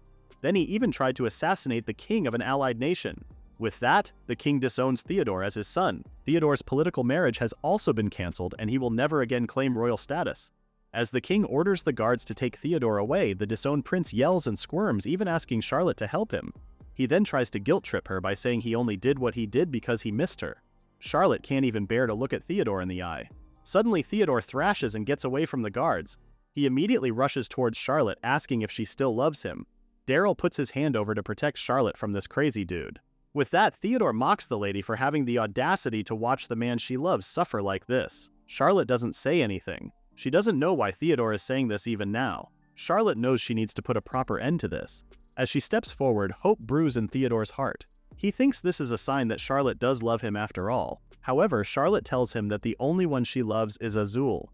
She explains how she once loved the prince, but now she feels nothing for him. Charlotte remembers everything Theodore had told her, how it was her fault he doesn't love her and that's all there is to it. Now Charlotte repeats the same exact words, that's all there is to it. Theodore begins screaming why as he gets dragged out of the room. After that, the king turns to apologize to Charlotte, noting how no words can undo what has happened, but he is truly sorry. The king then promises unstinting support for Shurton. Charlotte only needs to say the word and Libera will provide aid in any way they can. Charlotte thanks the king and asks the king to aid Shurton's peace and prosperity. After that, Charlotte and her father go to their home for a quick catch-up. Her father praises Daryl for being more eloquent than he looks. Then he proceeds to say how frightened Charlotte must have been. He is angry and thinks they should have been exiled Theodore the moment his misconduct surfaced. Seeing his father like this has Charlotte assuring him he did nothing wrong. Now her father looks a bit guilty. He then reveals how he plans to relocate to Shurton as well. He can't help worrying about his beloved daughter. Smiling, Charlotte tells him how people in Libra would be troubled if he left. Furthermore, Charlotte has always loved how cool her father is when he works for Libra. This compliment seems to work as her father changes his mind and opts to stay in Libra instead. Charlotte then shares how life in Shurton is very pleasant. The environment is harsh, but the people and the whole nation are warm. The meals are also very huge, and every day brings new discoveries. And no matter what happens, Azul protects them, so there's no need to worry. Charlotte says all this with so much animated happiness that his father understands his daughter is truly happy. Smiling, Charlotte believes that if Shurton becomes a fertile land with few monsters, it will also help safeguard Libra's calm skies and of course her father. This incident created a new entry route for monsters which poses a serious risk. Shurton needs plans for spillover effects on neighboring states. There are plenty of tasks, but they'll clear them one by one. The kingdom of Shurton is entering an era of change after all. Charlotte really wants to do even more for Shurton. Seeing Charlotte's light mood, her father asks her if she's happy. Of course, Charlotte smilingly tells him yes. After all, she's finally found where she truly belongs. After that, Charlotte goes home to Shurton. She's immediately greeted by a worried Azul and a smiling Lori. Azul quickly asks her if anyone tried anything untoward her. Charlotte only laughs and assures him she's okay. Her answer immediately calms Azul down. The king then tells her to go get some rest because it's been a long day for her. After she leaves, Daryl reports to Azul everything that had happened. Daryl gives him the good news that they'll be able to settle the talks. Along with reparations, they'll be negotiating ongoing aid shipments. As for Theodore, he's been barred from any dealings with Shurton. Hearing all this, Azul finally sees peace is within their reach. Daryl then calls Azul's attention again, saying he has a proposal for the king. Whatever it may be, it shall be for the good of Shurton for sure. Azul and Daryl's discussion was brief and direct. Daryl suggests they have a ball to celebrate Azul's engagement to Lady Charlotte. The king's eyes twinkled with joy as they haven't had a formal debut to society as an engaged couple yet. With that, Azul went directly to Charlotte to ask if she agrees with the plans. Charlotte is also happy to hear they're going to be hosting a ball and even wants to invite her father. Azul stutters in agreement. Now they wait for the Marquis to arrive. Azul's all sweaty and giddy because his fiancé's father will be staying with them overnight. Although Charlotte assures him not to be nervous, Azul still is because the Marquis is Charlotte's father after all. Taking Azul's hand, Charlotte tells him it's alright since her fiancé is a wonderful man. This compliment has Azul blushing. Suddenly, they hear a loud ahem, and the couple immediately turns towards Daryl's direction. With him is Marquis Moreau. Charlotte is very happy to see her father. Azul, on the other hand, looks like a deer caught in headlights. Azul then tries regaining his composure and welcomes the Marquis. He also apologizes for having given the Marquis a proper greeting until now. Marquis Moreau tells him the thanks are all his since the king allowed him to stay overnight. Taking Azul's hand for a handshake, the Marquis thanks Azul for protecting Charlotte the other day. As a father, no words will ever be enough for Azul's kindness. Azul is happy to see his future father-in-law saying kind words to him, though the king says it's his duty as Charlotte's fiancé after all. After that, Charlotte tells her father she'll show him around the castle. Charlotte first takes him to her and Azul's shared sitting room where they eat together and chat on the sofa before bed. The Marquis gives Azul an all-knowing look about the shared sitting room, prompting the king to explain how him and Charlotte have separate bedrooms. Plus, on days off, they actually go out, so they're rarely shut in a room alone. Then Charlotte takes Marquis Moreau outside to show him the vegetables she's been growing. With the climate changing lately, green has begun to sprout in Shurton. Once more, Marquis Moreau gives Azul an all-knowing look and asks about the field work for Charlotte. Without an explanation, Azul scratches the back of his head. Charlotte chuckles as she explains how it was her that had asked Azul to let her do it. While Azul fights monsters and protects the realm, Charlotte had wanted to do what she can for the country. Seeing his daughter genuinely smiling, Marquis Moreau says what matters most to him is that Charlotte is doing what she wants. After that, Charlotte tells her father she'll see him at the ball.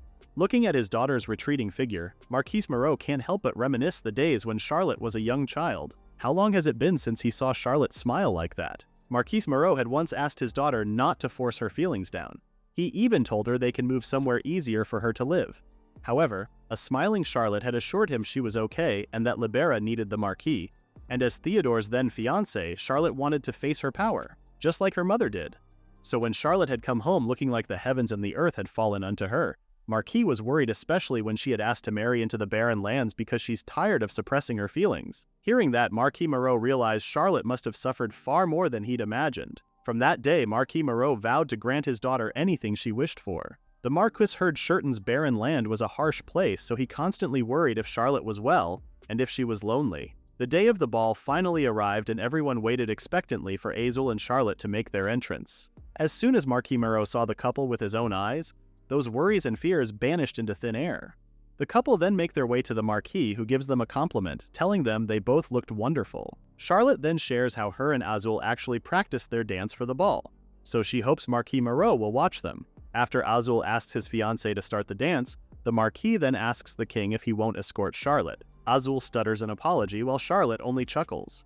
Whilst on the dance floor, Azul asks his fiancé if her father perhaps dislikes him. Charlotte calmly tells him that's not the case at all. The music then starts playing, letting Charlotte change the subject and tells Azul they'll show her father the fruits of their dance practice. The couple then start dancing to the tune of the music. Charlotte is in awe of Azul in his formal wear.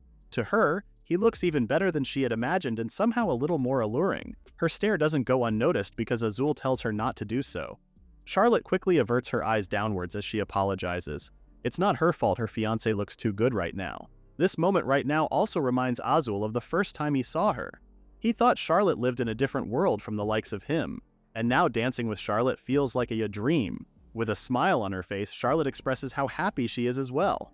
Their entire dance was witnessed by Marquis Moreau, who has a warm smile on his face. After their dance, Azul then tells Charlotte how he wants to host a ball every month from now on. With that, the couple take a break from the dance floor. Azul then goes to get some drinks when the Marquis approaches him. Over drinks, Marquis Moreau shares how he never thought Charlotte could show so many expressions. The Marquis realized how Charlotte really did well to marry into Shurton. As a father, the Marquis thanks Azul, even bowing slightly as a sign of respect. Azul tells him it's nothing. Seeing Charlotte, the king can tell she was raised dearly well, so making such a person happy is only natural. Marquis Moreau then realizes his eyes hadn't deceived him at all. When Azul gives him a confused look, the Marquis explains how he actually saw Azul once at a social gathering. Azul's eyes struck Marquis Moreau as someone earnest, like a man carrying something great he must protect. Marquis Moreau then reveals how he was never keen on Charlotte getting engaged to Theodore before. It hurt a father to watch his daughter wither day by day. But Marquis Moreau thought if it were Azul, he'd make Charlotte happy. Hearing all these has Azul's fears disappear. In fact, he's truly honored. With that, he swears on his life to make Charlotte happy. After giving Azul a warm smile, Marquis Moreau then asks him if he can treat the king of Shurton like a son from now on. The Marquis even wants Azul to start calling him father. Azul quickly replies how he'd gladly do so, especially that the lost his own father early. Now that Azul's calling him father, the Marquis expresses how happy he is to have a son.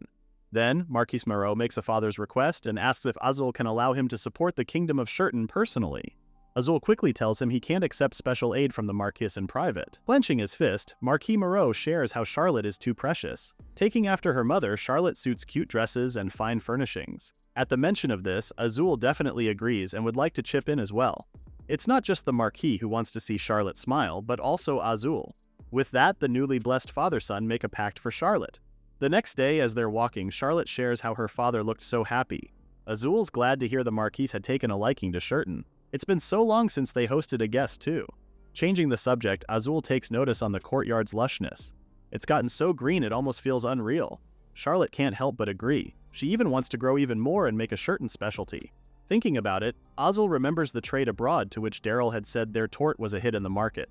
Charlotte also goes into thinking mode, guessing it may have to do with Shurton's environment. A light bulb idea suddenly has Charlotte saying they should create dishes with tort and raise its profile as a local specialty. Maybe a tort festival or a harvest fair? Both ideas have Azul in agreement. Seeing Charlotte's smiling face also has Azul smiling.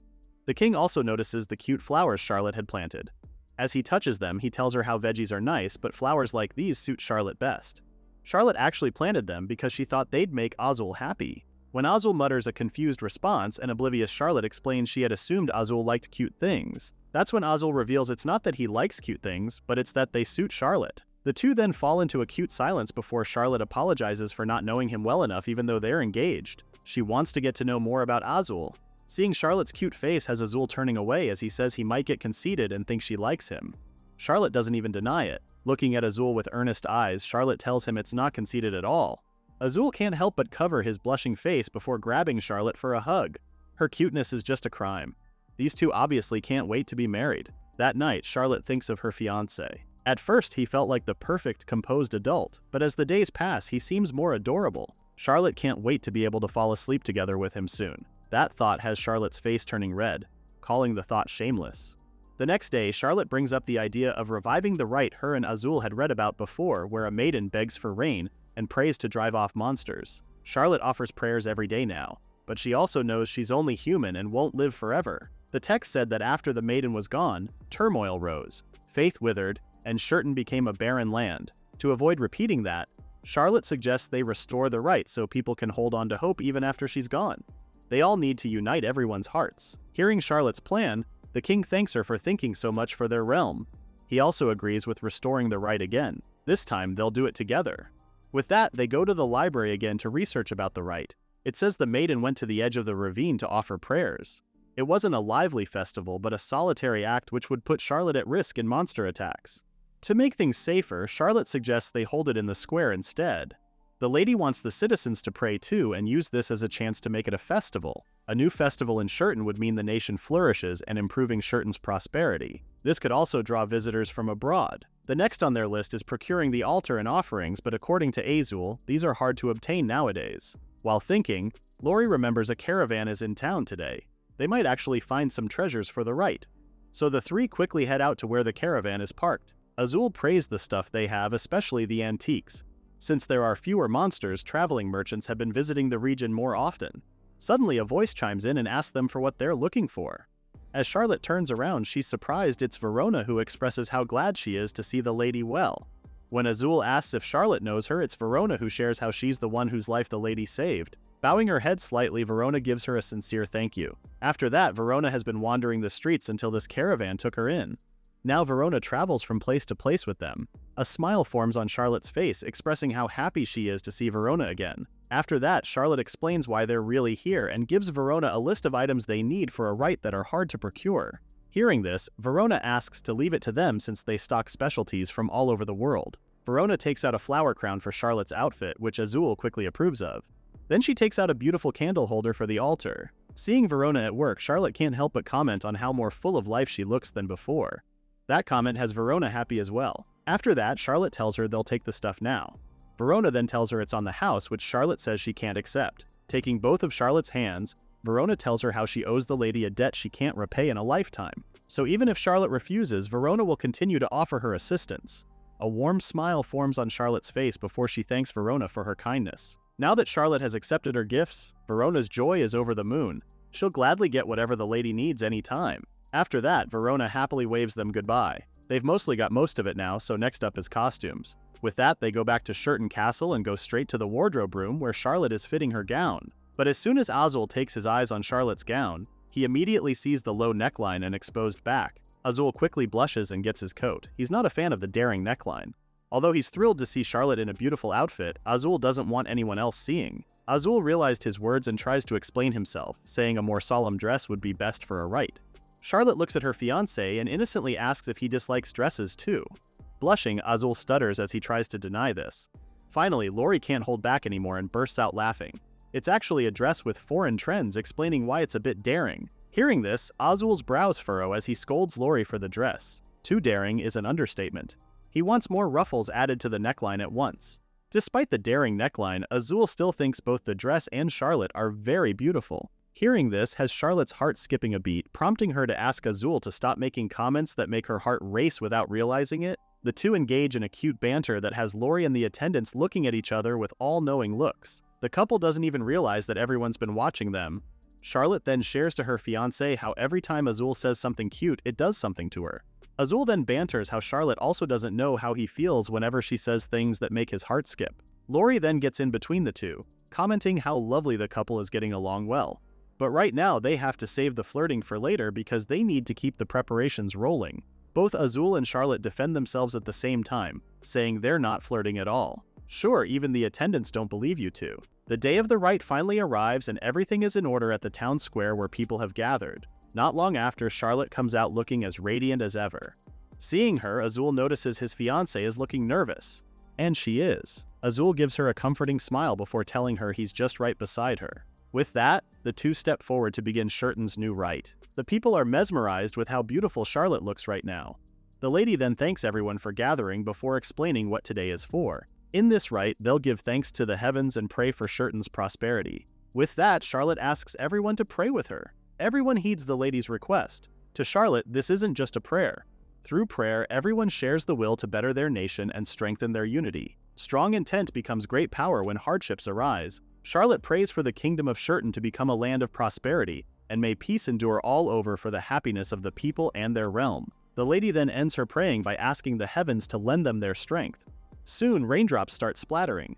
Everyone is stunned to see it starting to rain and the light that comes with it. As the people start reaching out to touch the light, they're immediately taken in by how warm their hearts feel, as if they're protected. Along with that is a gentle scent that surrounds them. Everyone then praises Charlotte and her prayer.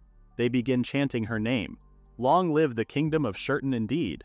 And so, a new page in Shurton's history began. Watching the country be reborn alongside Azul has Charlotte realizing there's no greater joy than that.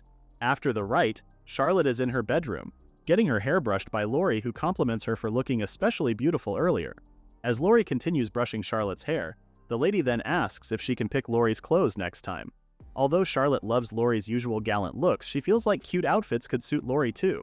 However, Lori doesn't know if that's a great idea since she needs to be ready to protect Charlotte at all times. Charlotte isn't backing down as she points out how monster sightings have calmed down lately, so they could really play dress-up for a little while. Looking at Charlotte's face has Lori mute. After a while, she finally tells the lady she'll think about it. In Shurton, anyone who can fight woman or man bears a sword. That's normal here. After Lori got married, she became Charlotte's maid. Does cure even suit someone like her? Lori started growing her hair after meeting Daryl, but this is the only way she knows how to tie it. As soon as she enters their bedchamber, Daryl immediately notices Lori's expression and asks what's wrong. Lori sits down beside him and tells him how Charlotte wants her to try cute clothes. Daryl immediately supports the idea since fancy outfits have been trending in Shurton lately. As Lori unties her hair, she expresses how she can't picture herself wearing clothes like Charlotte's. This has Daryl thinking of when they first met. No matter how often Daryl told Lori she was beautiful, she'd blush and say a knight like her didn't deserve such words. This has Lori chuckling, saying it's been so long since that happened. Kissing her forehead, Daryl sweetly tells her how adorable she is. Ever since Lori had become Charlotte's maid, she's also softened. With that, Daryl encourages his wife to try cute clothes since he knows it'll suit her 100%. So Lori gladly accepts Charlotte's request and dresses like the lady. Seeing Lori in such a cute dress has Charlotte swooning on how amazing she looks. Even Daryl is surprised to see his gorgeous wife looking especially beautiful. As he gently smells Lori's hair, he tells her she looks like an angel. The two stare at each other with love-struck eyes. Watching them, Charlotte can't help but smile. She wants this peaceful life with everyone to last, with no fear of monsters, so they can only think about precious times with loved ones. To achieve that, Charlotte vows to do whatever she can. After that, Azul is waiting at the stables for Charlotte. Not long, his fiancé arrives wearing a simpler pair of clothing. This has Azul sighing as he realizes she can't dress up for today. Seeing Azul's disappointment has Charlotte giggling while explaining she likes this outfit since it's easier to move in. With that, Azul reminds her it'll be a dangerous journey and asks if she's really sure about this. Charlotte immediately says yes. She really wants to see the ravine's current state with her own eyes. Even if monster sightings have dropped, the knights remain on alert as before. They also need regular detailed records for the future. So Azul tells Charlotte not to leave his side at all time.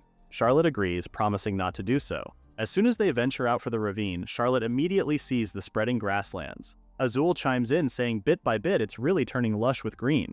Now it's hard to believe that this place was once a barren land. Azul then shares it's also thanks to everyone pitching in, they're able to add more fields around town and even found new water sources. Insects are also beginning to breed, so an ecosystem is sure to slowly form. Azul never thought they'd see a scenery like this in Shurton, and it's all thanks to his fiancé. Charlotte tells him it's not just her powers work, but everyone's prayers that have reached the heavens. After a while on the horse, they stop at a rocky cliff. Getting down, Azul informs Charlotte they'll be walking from there now. When Charlotte asks if Tail will be alright, Azul explains that Tail always waits for them there. It's much safer if they don't ride through the rough terrain.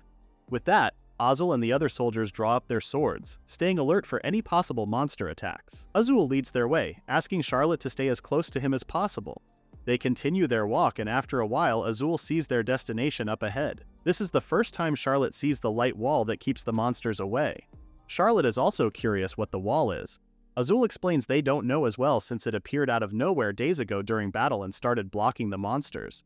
They also learned flowers had begun to bloom near the wall.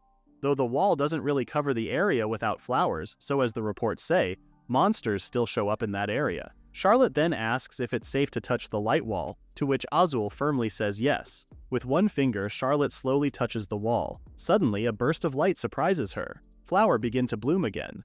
To her, it feels a bit strange, like she's wrapped in something nostalgic. Even Azul and the soldiers are stunned and confused to what they're witnessing. Charlotte's hair looks like it's glowing. Her whole appearance seems to be wrapped in the same light as the wall. Despite that, Charlotte shares how she doesn't really feel anything out of the ordinary. Out of nowhere, a monster lunges in, heading straight for Charlotte. Azul quickly raises his blade as he steps in front of Charlotte. The monster locks eyes with Charlotte as it gets its claw out for the kill. However, before it could reach her, the monster is stopped by the light wall. The monster immediately retreats back to the forest. Charlotte has stumbled to the ground, seemingly shocked with what she just witnessed. Azul quickly crouches down to ask if she's alright. Despite being fine, Charlotte can't erase that moment from earlier wherein she made eye contact with the monster. Azul wraps his arms around his fiancée and kisses her forehead. He understands that might have scared Charlotte and assures her it's okay now. Azul then realizes the monster might have been targeting Charlotte and maybe it reacted to some kind of power. Just like back then when Charlotte was praying at the castle's balcony. Charlotte then looks at the forest where the monster headed to and asks how many monsters really live in that forest. Suddenly, she sees the bushes rustle and is initially taken aback, believing it's a monster. But then she realizes it isn't a monster, maybe an animal. She then points towards that direction while telling Azul there's something there.